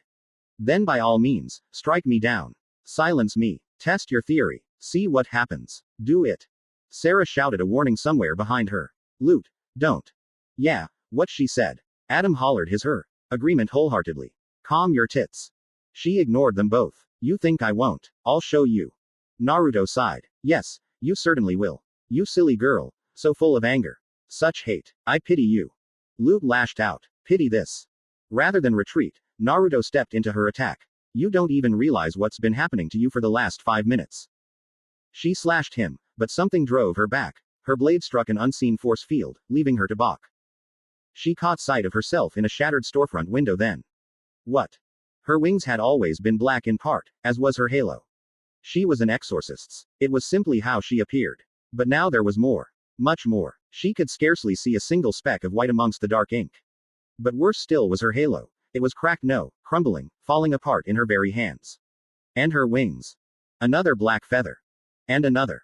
Another. Another and another and another still. They were completely black now. Worse, they were rotting. Falling away. She looked up at Naruto in naked horror. What have you done? Nothing. His smile was sad. You did this. I warned you. As he spoke, Lute's halo cracked completely and fell into her lap. Once there, it began to crumble away. Gasping, she bent down and reached for it with a frantic sob, trying to hold it together, all for naught. In a matter of moments, it was so much ash. The wind blew it away. She started sobbing. Damn you. I'll kill you for this. I swear. All. Even now you don't learn. Naruto reappeared behind her, planted a boot on her back, seized her wings. Her eyes widened. He wouldn't. Would he? You wouldn't dare. She snarled, hoping he was bluffing. You don't have the guts. I'm sorry. His grip tightened upon her falling fathers. Become a better person, and maybe you'll find your way back up here someday. He was really going to do it, wasn't he? She looked to Sarah and Adam for a reprieve, but found none. The latter averted her gaze, while her former commander dragged a hand over her face and muttered something that sounded like an apology. But neither of them stepped in to save her. Even the voice in her head was silent. Panic mounted in her. Sarah, please, don't let him. Lute hated how weak she sounded in that moment, how pitiful. Here at last, the High Seraphim looked at her. I am sorry, Lute. This is for the best. Her mind cracked as she wept openly, tears crashing down onto her legs. This wasn't happening. This couldn't be happening. No, no, no. 1,000 times no. This was all just a bad dream, a nightmare. Naruto yanked, and her world, her reality, changed forevermore. Her crumbling wings tore free in a shower of golden blood, but there was no time for her to process the pain. Because the very clouds parted beneath her knees. Gravity sank its cruel claws deep into her body. Lute screamed. And she fell. Tilda. Velvet looked up. Did you hear something just now? Somebody sounds pissed. A pale hand patted her head. Don't mind them, dear. Drink your tea. The overlord tutted. You're not my mom. True, but who was it that gave you aid when you first found yourself here? A toothy grin was her reward, the words sugary sweet, concealing the dagger therein. Who offered you a helping hand? Who was honest with you? Patient with you? And what did I ask for in return? The occasional visit, nothing more. A bit of gossip here and there. Is that so selfish of me?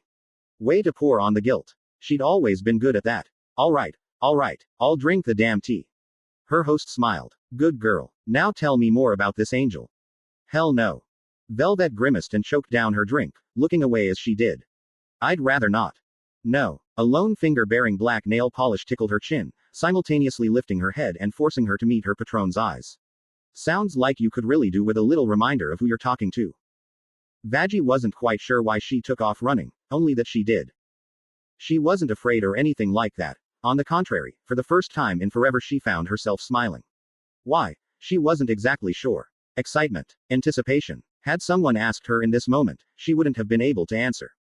Instead she ran, jumped, and took flight, soaring high into the sky to see what would happen next.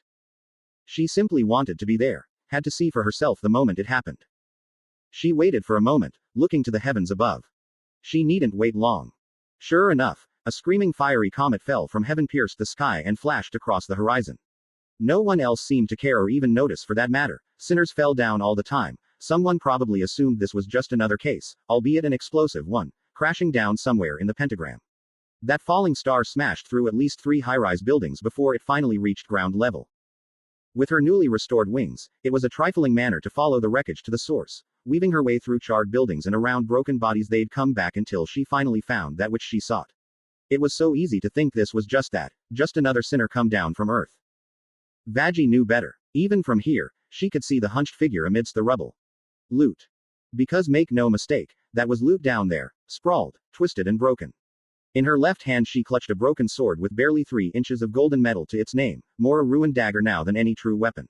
Her right eye was forever blind by a jagged piece of heavenly shrapnel that she still had yet to remove, her wings torn asunder, rendered little more than blackened nubs jetting out of her back. Worse were those horns jutting out of her forehead, twisted and blackish red. Yet the hate in her remaining eye was all the same, the smoldering spite therein far too familiar to ever forget. Her former commander looked up and saw her, belatedly recognizing her despite her long hair. Then again the ashen hair and golden eyes might have given her away. As she looked on, the wounded woman's pale face drew down in a pained scowl. How? She all but bit out the word around an agonized gasp. Are you flying? Vaggie couldn't quite hide her smirk. They're called wings. Lute snarled furiously. You think you're being cute? She crossed her arms. Bitch, I'm adorable. Lute seized a nearby dumpster, ripped it free from its moorings, then tossed it up at her with a feral scream. Vaggie rolled her eyes and beat her wings once, ascending higher to let the massive metal box careen past and run someone else's day.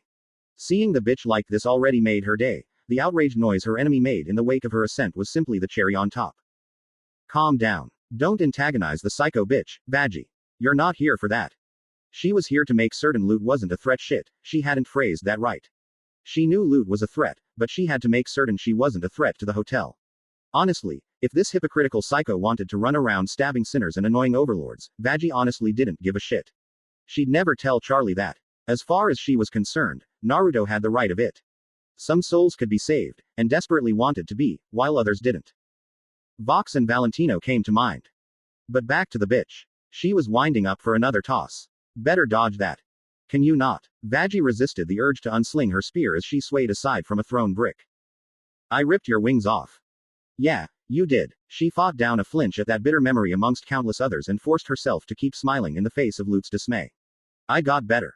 Wow, she was really bad at this whole negotiating thing, wasn't she? She just couldn't help herself. Trauma was a bitch to shake. She'd lost someone important up there to Adam and Lute, not just physically but mentally as well. She could scarcely remember her face, even the memory of her name had been stripped away by the heavens. But she remembered that loss. She remembered losing her. The thought festered in her gut like an open wound. How? Lute thrust a finger up at her, wasted and gasping for air. Tell me. Oh, someone wanted their wings back. Talk about a hot mess. Not that she blamed her for that. Having your halo snatched might be one thing, but losing your wings was a lurch. As an angel, you took them for granted more often than not, and once they were gone, it was like losing a part of yourself, that, and the knowledge that you'd never soar in the sky ever again. And the pain, oh gods, the pain.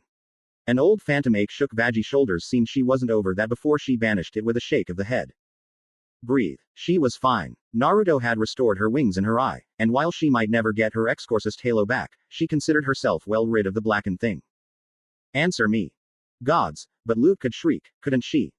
In the end, she settled for a half-truth, if only because Lute would never believe her, and she didn't want him hounding Uzumaki. Love, well, that in magic hands. Lies. Lute sneered. Your love with that hellspawn is vile and blasphemous. Laughter burst out of her. This from the bitch who bonks Adam.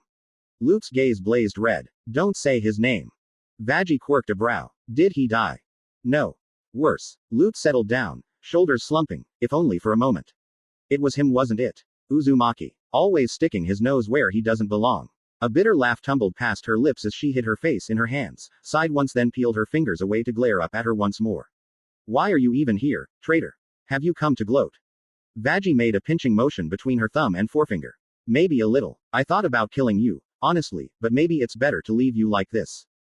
This is your fault. Of all the things she'd expected her to say, that wasn't one of them. I should have killed you that day. On there she went, diving back into delusion. Calm down, bitch. You've no one to blame but yourself. Lute lunged at her, teeth bared. Make me. Vaggie took flight without thinking. Lute had always been better than her in a fight.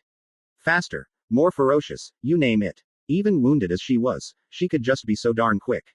But she had wings and Lute's leap wasn't enough. She simply ascended out of reach, leaving her adversary to fall back to the ground. Common sense would have dictated that was the end of it. She clearly couldn't reach her. Lute had never been one for common sense. As she looked on in disbelief, her fellow fallen angel kicked off a wall, clambered up a rooftop and launched herself up at her again, swinging her broken blade like a madwoman. Foolish of her. Really, one couldn't dodge in the air. Vaggie, however, could. Her wings made it easy. Effortless, even. She pivoted in midair with a soft sigh, unslung her spear from between her shoulders and swung the haft of it around like a brutal bat. The result spoke for itself. Lute folded around the weapon with a startled grunt, good eye bulging in surprise. Gravity took over then, hurtling her former superior down to the ground in a plume of smoke. Not content to let her lay lest she recover, Vaggie cashed down on Lute, drove a boot into her but and slammed the business end of her spear into her shoulder. Golden blood flashed forth, to which Lute wildly tried to slash at her with her broken blade, all for naught. She kicked it out her hand, sent it skittering across the street, twisted her weapon in the wound and pushed down with all her weight. Her ex-commander wailed like a long-lost child, a sob of equal parts pain and petulance. Bitch. Kill me. Finish what you started. She should and she would. Vaggie tore her spear free, braved in both hands, then raised it over her head, ready to deliver the coup de grace. She caught a flash of hope in Lute's eyes just then. It gave her pause. Did she want to die? Damn it. What would Charlie say in this situation? She already knew the answer.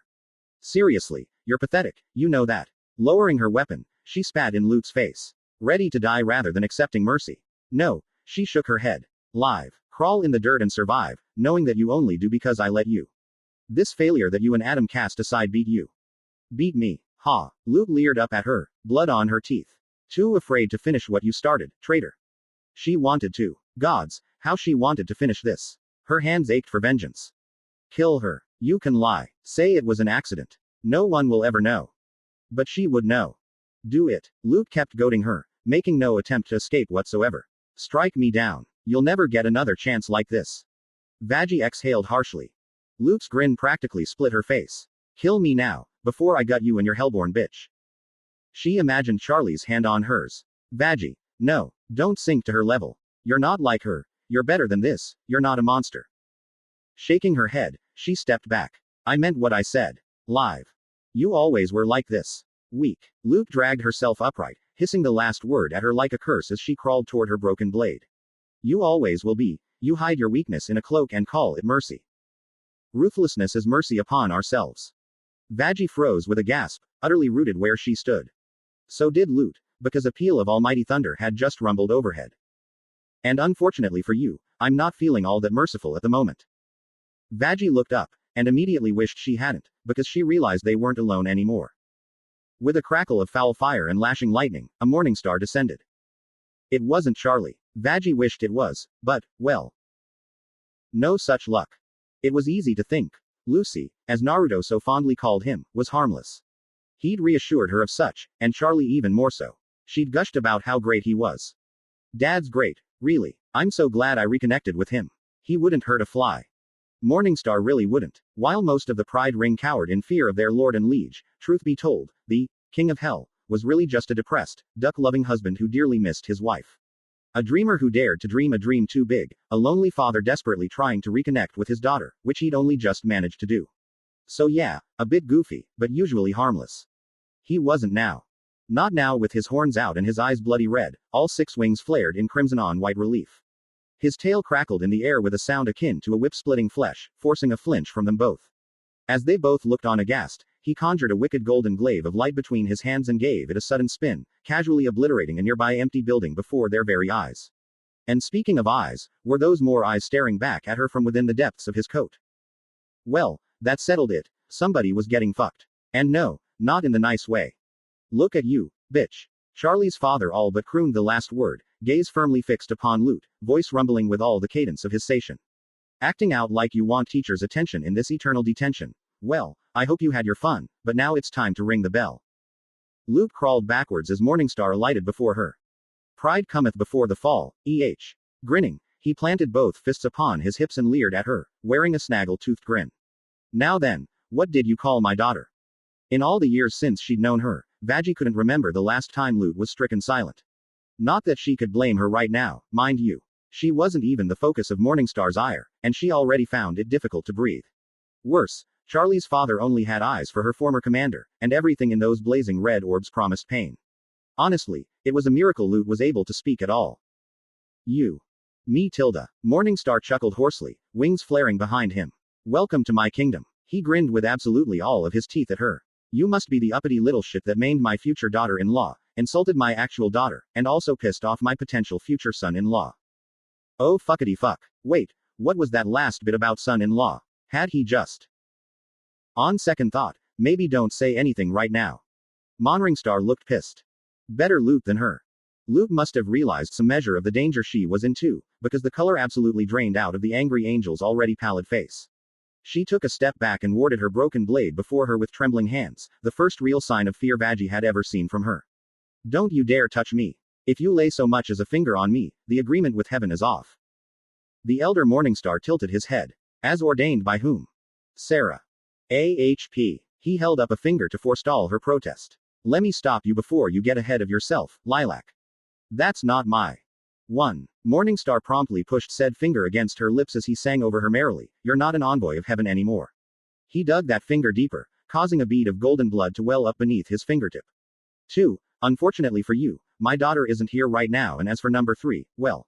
He glanced heavenward with a cackle. I'm fairly certain Sarah is distracted at the moment. By the way, nice arm ya got there. Can I have it? Lute frowned. What? There was no transition between now and what happened next. One moment Morningstar was being his usually silly self, in the next Vaggie blinked and Charlie's father stood before her former comrade. In a seamless movement, he smacked her blade aside, planted a hand on her right shoulder, and yanked. What followed wasn't pretty. Angels bled gold. Vaggie always known that, but she'd never seen this much of it before. Golden ichor sprayed through the air, spattering her face as Lute staggered back, clutching the ruin of her arm. Morningstar had torn it off just below the shoulder with ease, yet somehow not a single droplet of blood landed on his white coat. Lute wasn't so fortunate. If she'd been disheveled before, she was an outright mess now, gasping and heaving as she clutched at her wound. My fucking arm. And you called my daughter a bitch, Tilda. Morningstar slapped her in the face with her severed limb as sang over her cries. Be glad I didn't take the other eye. Reaching out with his free hand, he seized her by the hair and dragged her forehead down to meet his. Now, then, since you say fit to hurt one of my girls and threatened the other, I am going to fuck you. Lute recoiled like she'd been physically struck.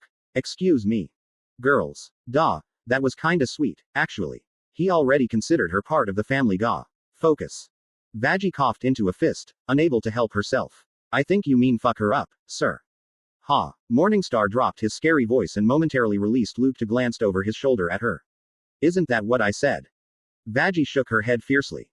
Meh, semantics. He shrugged before rounding on his victim once more. Come here, bitch. Morningstar seized Lute by the face, spun her around, and launched her clear across the pentagram. Needless to say, she had a bad time. A very bad time indeed. Tilda. High in the heavens above, a lone woman watched the glorious carnage unfold. Adjusting her sun hat, she lowered her sunglasses to observe. And she smiled. Come to Papa. A building imploded. Run to Mommy. The sky screamed with rain. Say uncle. Flames poured down from on high, setting streets alight. Say it. Lucifer Morningstar leered down at his victim and boomed out a laugh, baring jagged teeth as he cackled at his prey's plight. To be fair, little Miss Fallen Angel wasn't exactly saying much of anything given her face and most of her upper body lay buried about 3 feet of concrete in the street. Not 6. He'd been careful not to bury her completely lest he be unable to reach her in a jiffy. By the twitching of her heels, she was still alive. Wheel, probably. Even the lesser angels were durable, right? Better double check. He reached down, seized her by the ankle, and plucked her from the ground like a turnip, scattering debris in every direction. No signs of life. You still kicking there, Buttercup? She hung limp in his grasp. Ah, crap. Oh ho, no you don't. He gave her a good hard shake when she failed to move. Don't go dying on me now. I'm not finished with you. A thought occurred. He frowned at her. You're not playing dead, are ya? Lute lurched back to life and lashed out with her broken blade, stabbing directly into his face only for her weapon to skitter harmlessly off his cheek, spraying sparks. Her good eye bulged. What? Ah, the look of an uppity angel when somebody turned their worldview on its head. How he missed those good, halcyon days. Sweetie, I'm still a seraphim. Reaching down, he pinched her cheek, reveling in the angry noise she made. You're gonna need something a little more potent than that if you wanna harm me. Not that you can. Boop Tilda. A finger flick to her forehead sent his fellow fallen angel tumbling down the street until she finally struck a dumpster. It dented around her, momentarily wedging her within the steel. With only one arm and no wings to her name, she had quite the time freeing herself. He could have finished her off then. Roasted her with flames, made a pretty pyre. In truth he was tempted to after she'd roused his ire. Boop that would be merciful. Mercy wasn't on the menu today, no siree, he was here to dine on devastation and despair. So he stayed his hand and let her struggle, watched her wrestle her way free as he drifted down to the ground. He'd never felt so free. When was the last time he'd been able to cut loose like this and have a punching bag? Centuries at least. Maybe more. That brawl with Naruto and Kurama didn't count. That was a misunderstanding and sure, it wound up being fun by the end. But this was about sending a message. There was a beautiful simplicity to life down here in the underworld. If you don't like something, smash it. If you're angry at someone, fight them. If you hate them, crush them. Charlie wouldn't approve, he knew. His baby girl was all about forgiveness and second chances. He got that, really, he did. She was the best of Lilith and he adored her. Hence why he'd thrown little Miss Bitchy Britches all the way across the pentagram in the first place. He didn't want Char Char to see him like this, and besides, it would take her time to get over here on Razzle or Dazzle, assuming Vaggie and Emmy even let her get that far. Probably wouldn't. He couldn't even say it was a mindless rage, because it wasn't. He was completely cognizant of what he was doing, and he was enjoying every moment of it. Each second, every instant, everything. He wanted a pound of flesh, damn it, and he was gonna get it. Even if taking her arm technically counted as one. Fine, 2 pounds. Bah, semantics. Hoo boy. Charlie was gonna be mad when he got back to the hotel. Maybe he should get her a gift basket. Morningstar. He flicked one of his rightmost wings out like a blade, casually bisecting a building before Lute could bring it down on his head, caught 5 falling sinners with the remaining appendages before they could die messy deaths, then shooed them away to safety for good measure. He was still in the process of doing so when a lamppost slammed down onto his head like a hammer. The hell was Adam feeding these chicks? Heavenly steroids or something? Sure, he didn't feel it, but his hat. Think of the poor hat. The humanity of it all. Plucking the battered headpiece from his noggin, he tutted softly as he regarded the thoroughly flattened cap with a sigh. It was a lost cause. He'd need a new one. Damn shame. That wasn't very nice. He tutted quietly. I do believe you killed my hat. Luke dragged herself upright and spat golden blood at his foot. What's wrong? She slurred the words drunkenly, swaying on her feet from all the blood she'd lost. Gonna cry.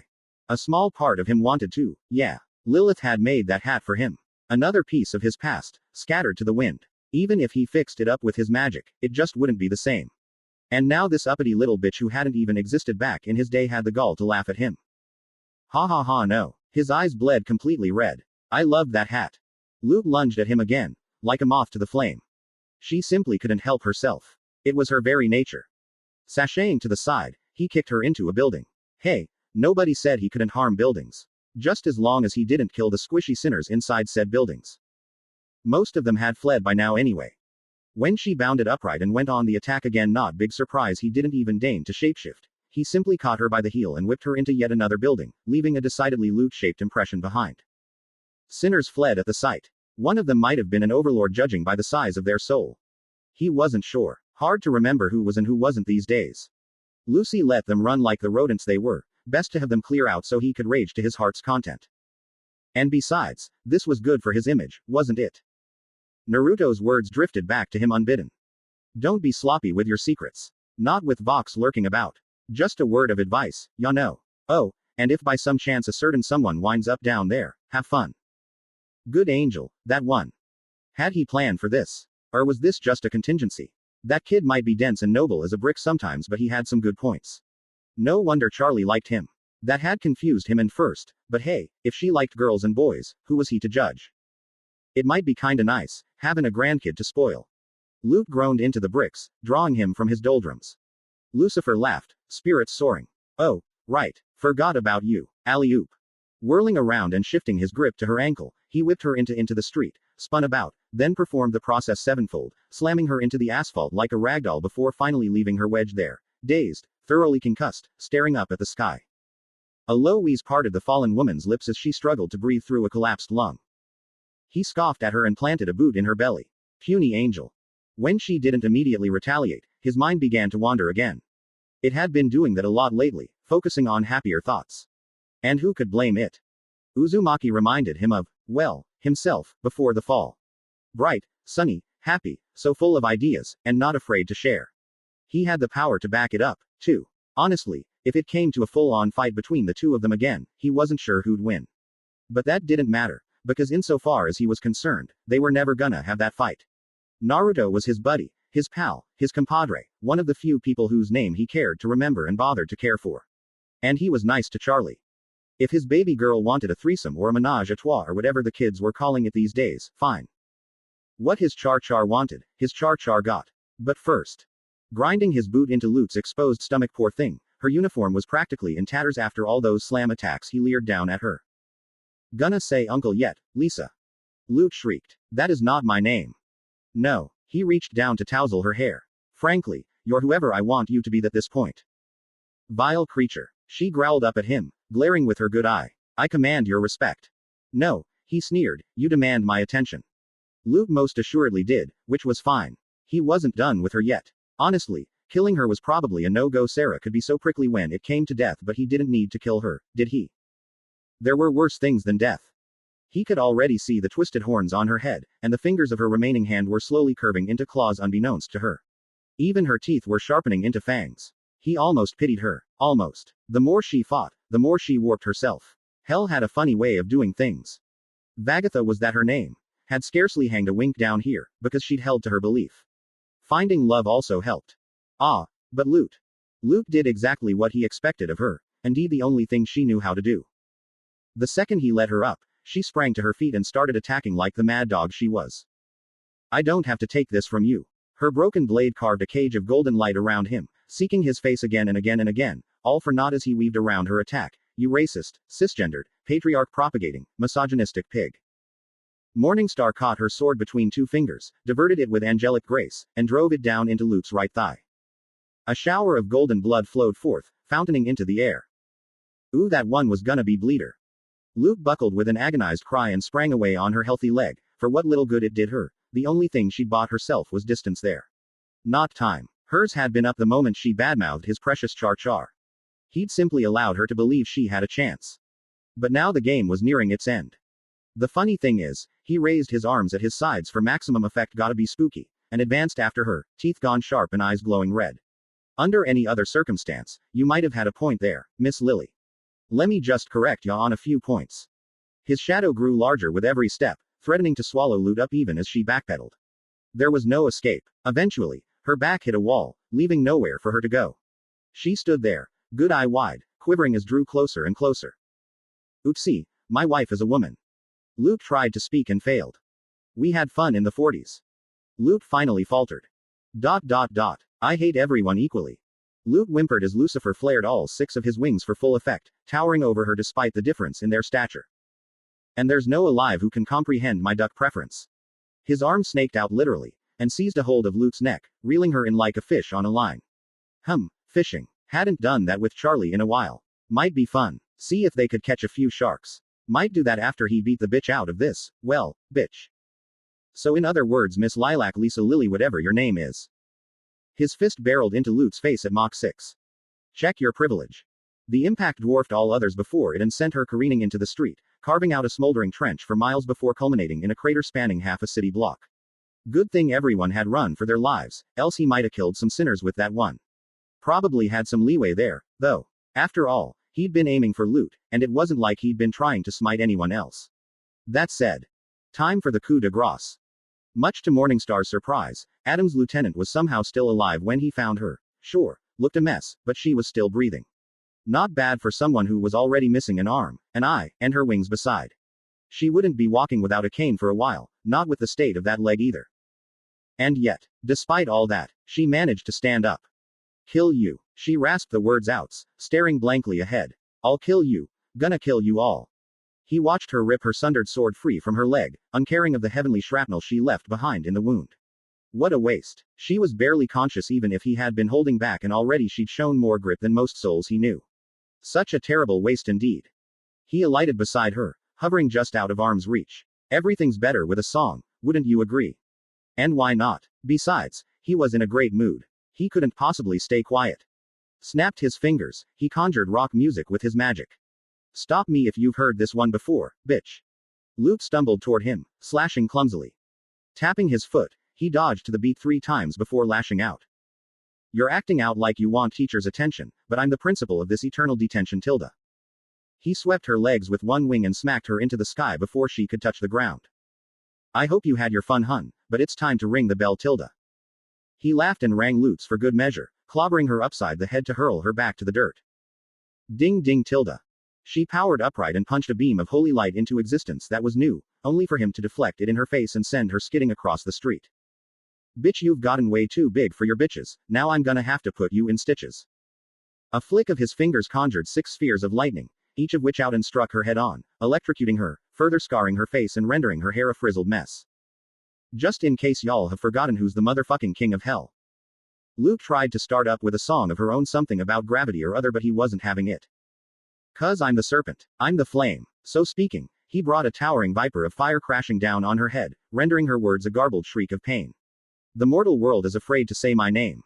She threw herself out of the fire and lunged at him, trying to close the distance, as though it would make a difference. I am so spooky. He vanished, reappearing in her shadow directly on her flank to pinch her cheek. I'm the shit. Her sword swung for his face, but only tasted empty air.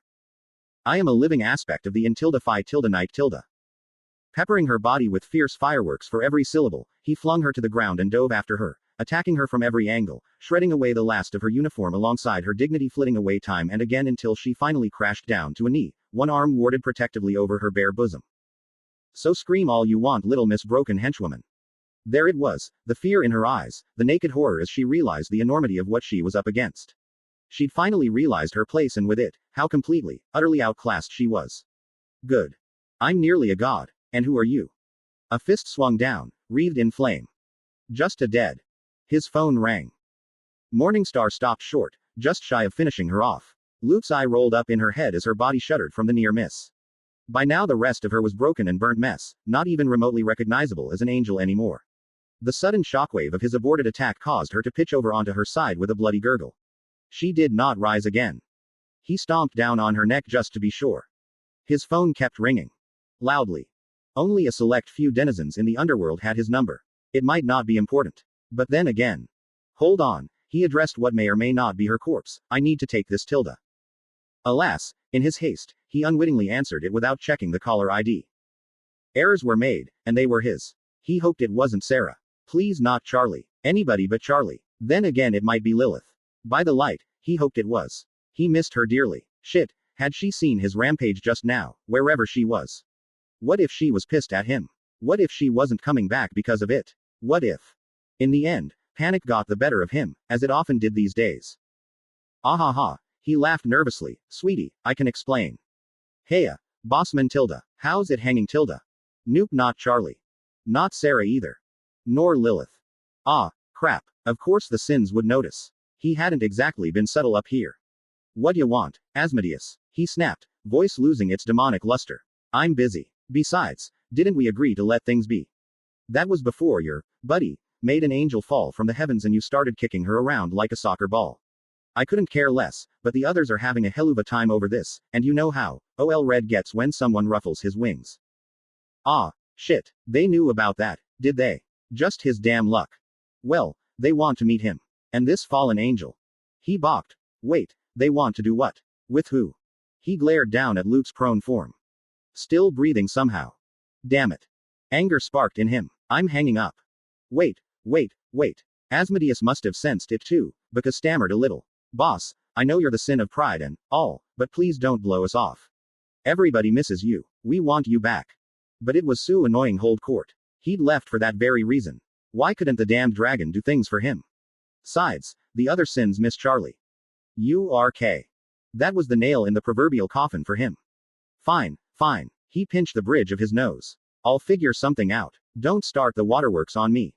I knew you'd understand. I'll tell the others you said hello. Ciao Tilda. Morningstar didn't crush the phone in his hand, but it was a near thing. Fuck my life. Looked down to Luke's prone form, he exhaled heavily and considered her fate. One came to mind. After a moment's pause, he conjured a heavy golden collar to one hand, knelt down, and clamped it around her neck. Creating a key, he promptly locked it in place and stowed the small piece of holy metal deep within his jacket. Luke's entire body bristled as the seal took effect, but it was too late, the deed was done. It was hardly a soul-binding contract now, but it would do in a pinch. Crouching down before her, he slapped his fellow fallen awake. Congrats, Lilac. Not my name. She wheezed the words around a ring of smoke. Hate you. Ah, I love you too. He pinched her cheek with a merry laugh, heedless of her savage snarl. So, I can't exactly kill you, because that would upset Charlie and Sarah, not to mention Emmy.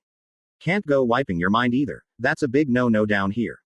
So until I decide what to do with you, you're gonna be my new pet. Which means you get to live for a few more days. Now be a good girl and follow me. I'll get you a leash and house train you later. She hissed. I will never. I could always kill you instead Tilda. Lute immediately clammed up with a sullen look.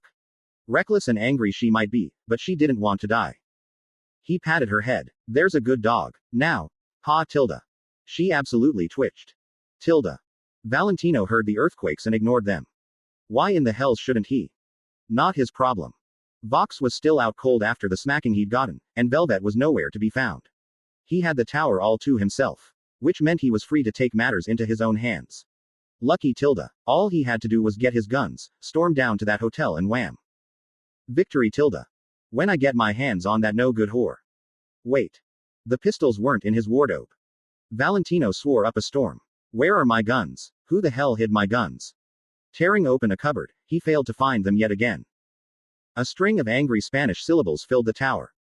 Quien se levo mis armas. Tilda. Think he overdid it? Yeah, no shit Sherlock.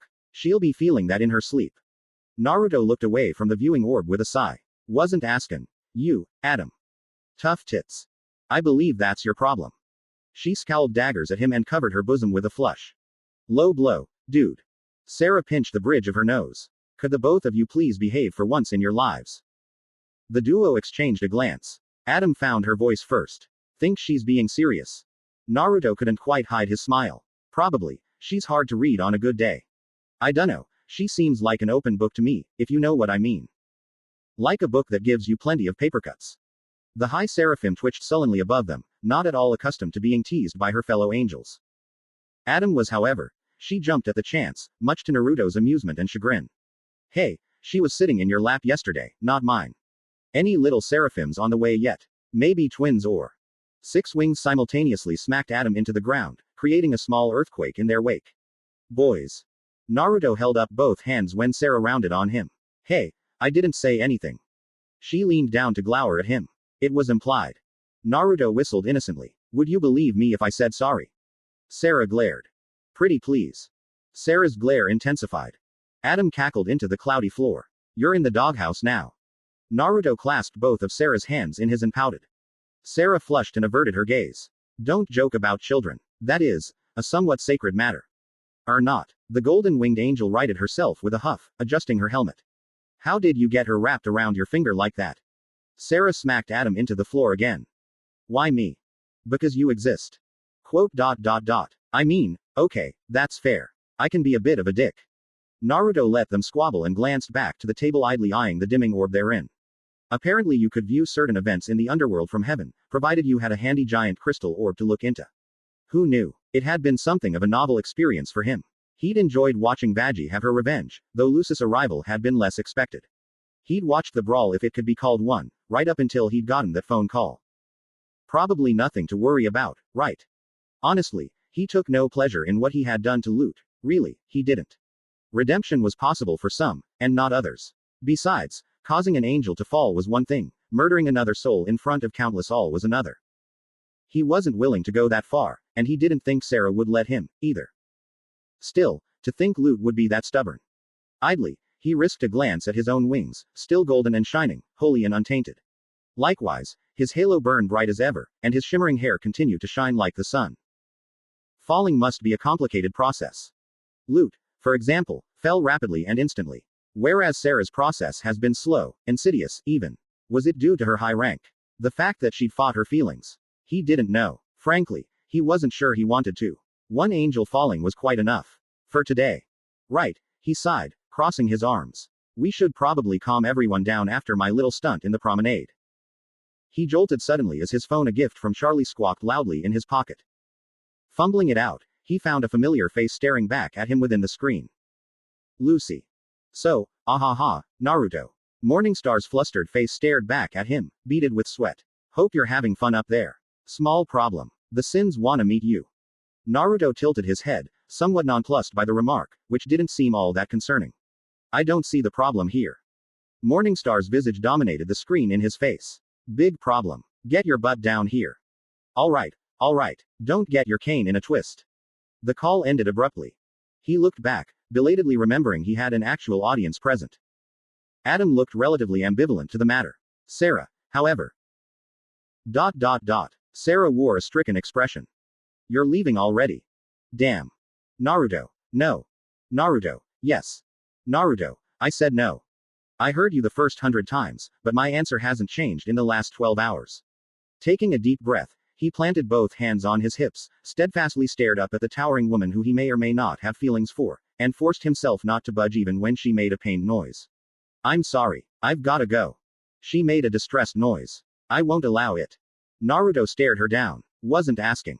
Sarah warbled unhappily. Sarah had been like this for hours now, refusing to let him out of her sight. And while he could flee, he knew he'd be leaving her in a state. She'd fall in an instant. Worse, she might even try to follow him down to the underworld. And then where would he be? The rings were probably in a panic after Lucis' little rampage, and while one might argue that his return would make things worse, the people absolutely would freak out if the head seraphim herself made an appearance. If she wound up falling down there and Vox got wind of it, no. Just no. He wasn't about to subject her to that. Alas, there was just one problem. Sarah was clingy. Who would have thought? Not him. She latched onto his arm again and didn't let go. No. You have to say. So what, then? You want me to blow them off? Return to the status quo. She flinched. So did he, inwardly. It was hard. It was really hard. It was really freaking hard to tell her that, ya know. He'd just started getting comfortable up here. Sarah looked so pitiful in that moment, on the verge of tears really, though she refused to let them fall through sheer force of will. Even now she was actively biting her lip to stifle an explosive outburst, something he gave her credit for really. Only a few days ago she would have flipped the table, thrown it at him, then tried to pin him down with it. That she was able to display even a modicum of restraint at this very moment spoke well of her character. He hadn't expected her to react like this, not in a million years. Frankly, he would have preferred anger. He knew how to deal with angry people, not weepy ones. Nothing he could say. It didn't help that Adam was practically in stitches about the whole thing, the absolute bastard. Or was it bitch now? Regardless. Look at you two. His fellow angel flailed on the floor, legs kicking, giggling with glee. Squabbling like an old married couple already. And you didn't even get a kid out of it. Sarah snarled and smote the redeemed angel into the clouds with her wings all over again. Alright, I deserved that. Naruto rolled his eyes. Errors were made. To be fair, they were his and he should have known better. It was his own damn fault. He took his eyes off Sarah for a second. That was all she needed. In a word. Yoink. Sarah used pounce. It was super effective. Her hands came to rest on his shoulders and clamped down, locking him in place before she yanked him forward into a crushing embrace, all but smothering his face against her bosom. Heat crept up the back of his neck for a moment. Huh, neat. Stronger than he'd thought. That was certainly a surprise. Likely on Lucis level in terms of raw strength, albeit inexperienced when it came to combat. Frankly, she'd caught him off guard. However, one does not simply embrace a shinobi. Well, one could, but there were consequences. He'd become kinda twitchy about being hugged as of late, given Verosuke's tendency to glomp him at the slightest provocation. That, and with Charlie latching onto him like a limpet when he tried to leave the hotel. Simply put, all this getting grabbed had caused him to remember a rather useful jutsu. Really, he'd been an idiot for ever forgetting it in the first place. With a put-upon sigh, he brought his hands together around Sarah's back, returning her forceful hug, then promptly used a substitution jutsu to swap places with Adam, much to his former foe's surprise. Sarah took one look at her subordinate and promptly suplexed him into next week. Nice form. Maybe she did know how to fight a little. In that split second, however, Naruto was able to make some sizable distance on her and reach the door. His hand closed around the doorknob, then pulled, yanking it open. I promise I'll be right back. No. Sarah jumped onto his back, simultaneously tackling and dragging them both down to the ground like some needy child. Naruto, for his part, sputtered in surprise and actually laughed out of sheer disbelief, if only because hadn't thought she'd abandon her decorum like that to launch herself at him. You learn something new every day. What followed was a brief wrestling match between them, the outcome of which was never in doubt. Some might even call it inevitable. Sarah was head seraphim and certainly strong, but he was stronger, and moreover, he knew how to grapple someone into submission. That lesson had been beaten into him by his teachers.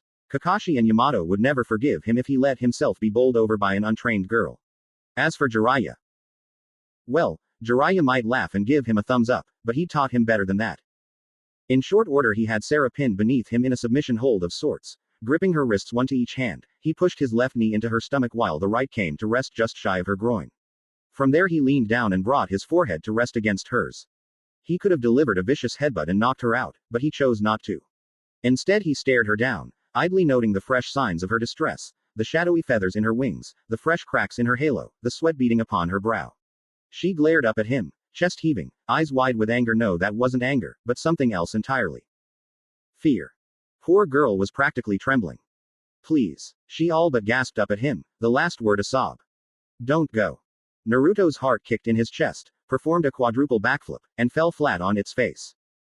Well, damn it, he couldn't just cut and run now, could he, or he'd feel like a whole asshole, ya know. Taking a great risk, he reluctantly released Sarah's wrists, drew himself back ever so slightly, and reached out to cup her face into his hands. Bringing both palms to rest upon her cheeks, he held her visage firmly between his fingers. Her beautifully bright eyes widened in a different sort of panic, but he didn't give her time to process lest she lash out.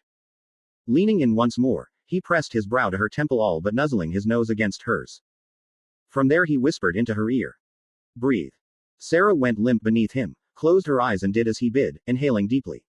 In an instant shadowy feathers within her wings receded, and the cracks in her celestial halo mended once more. Exhaling once, she drew in a fresh breath, then another, followed by a third, until her breathing finally evened out completely. Better. A bit, yes. She exhaled as he released her. I'm sorry for tackling you. Oh. Without warning, her eyes narrowed for a different reason, then flitted down. Oh, dear. Naruto's gaze followed hers, only then did he truly realize just how compromising their present position appeared.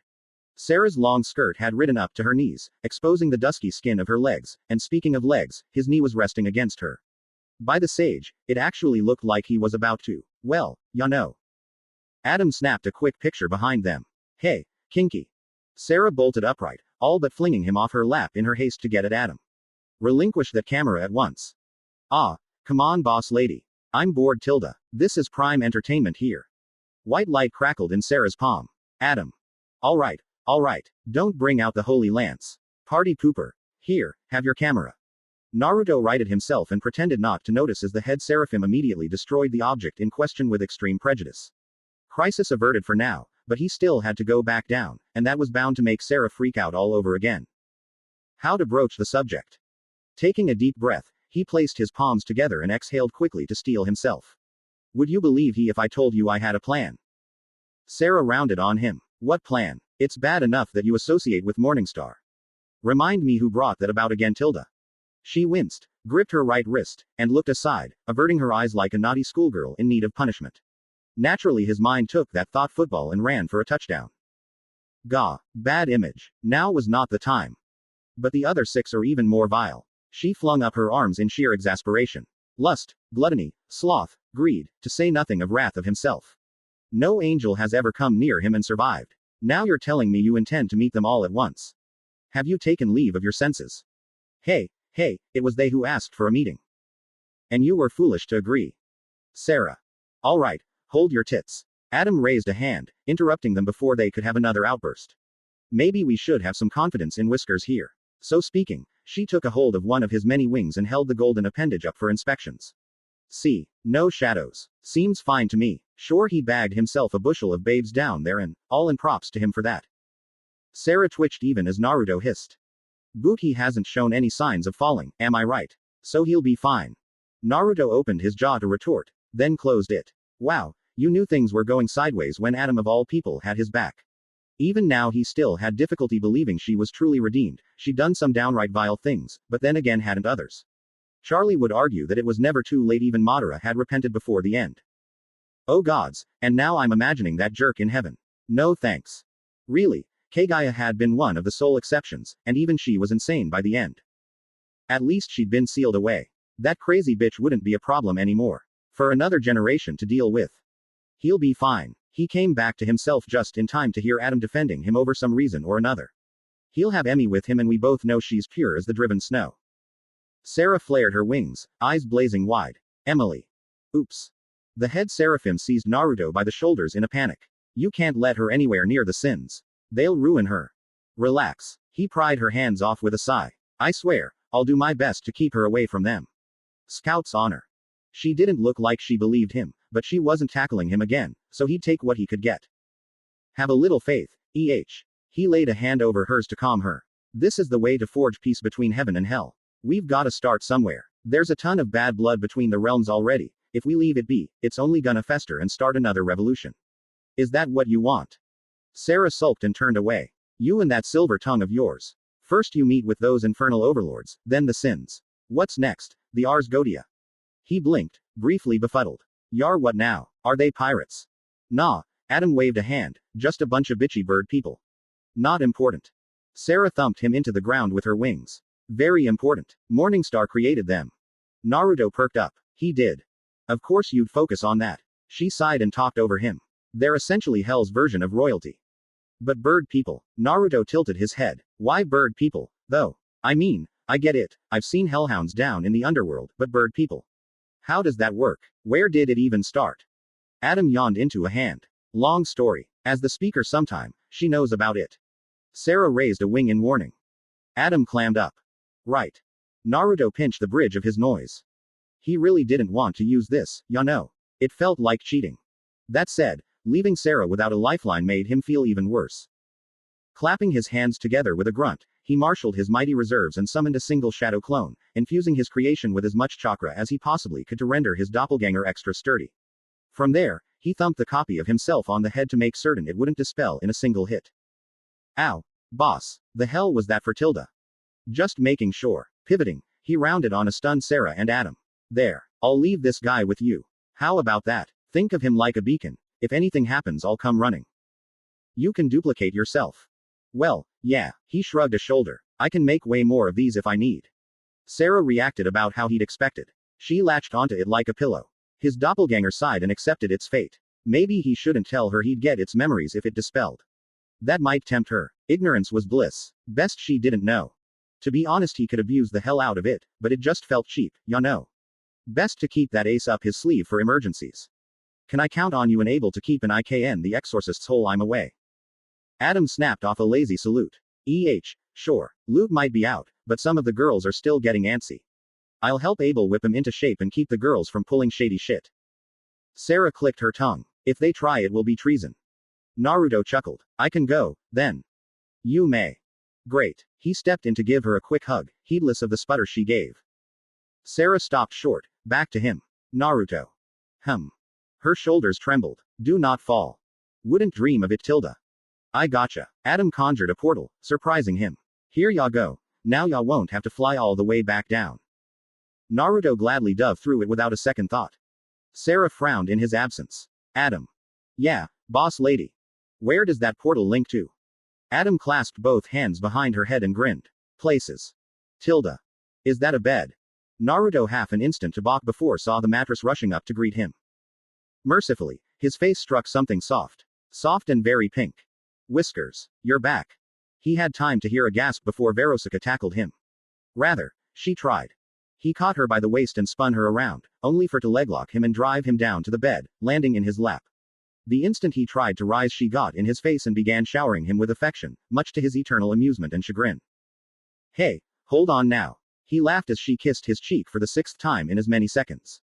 I'm happy to see you, too. Just give me a second to sit up. I wasn't expecting to land in your room. Veronica didn't let him up. On the contrary, her legs locked all the tighter around him.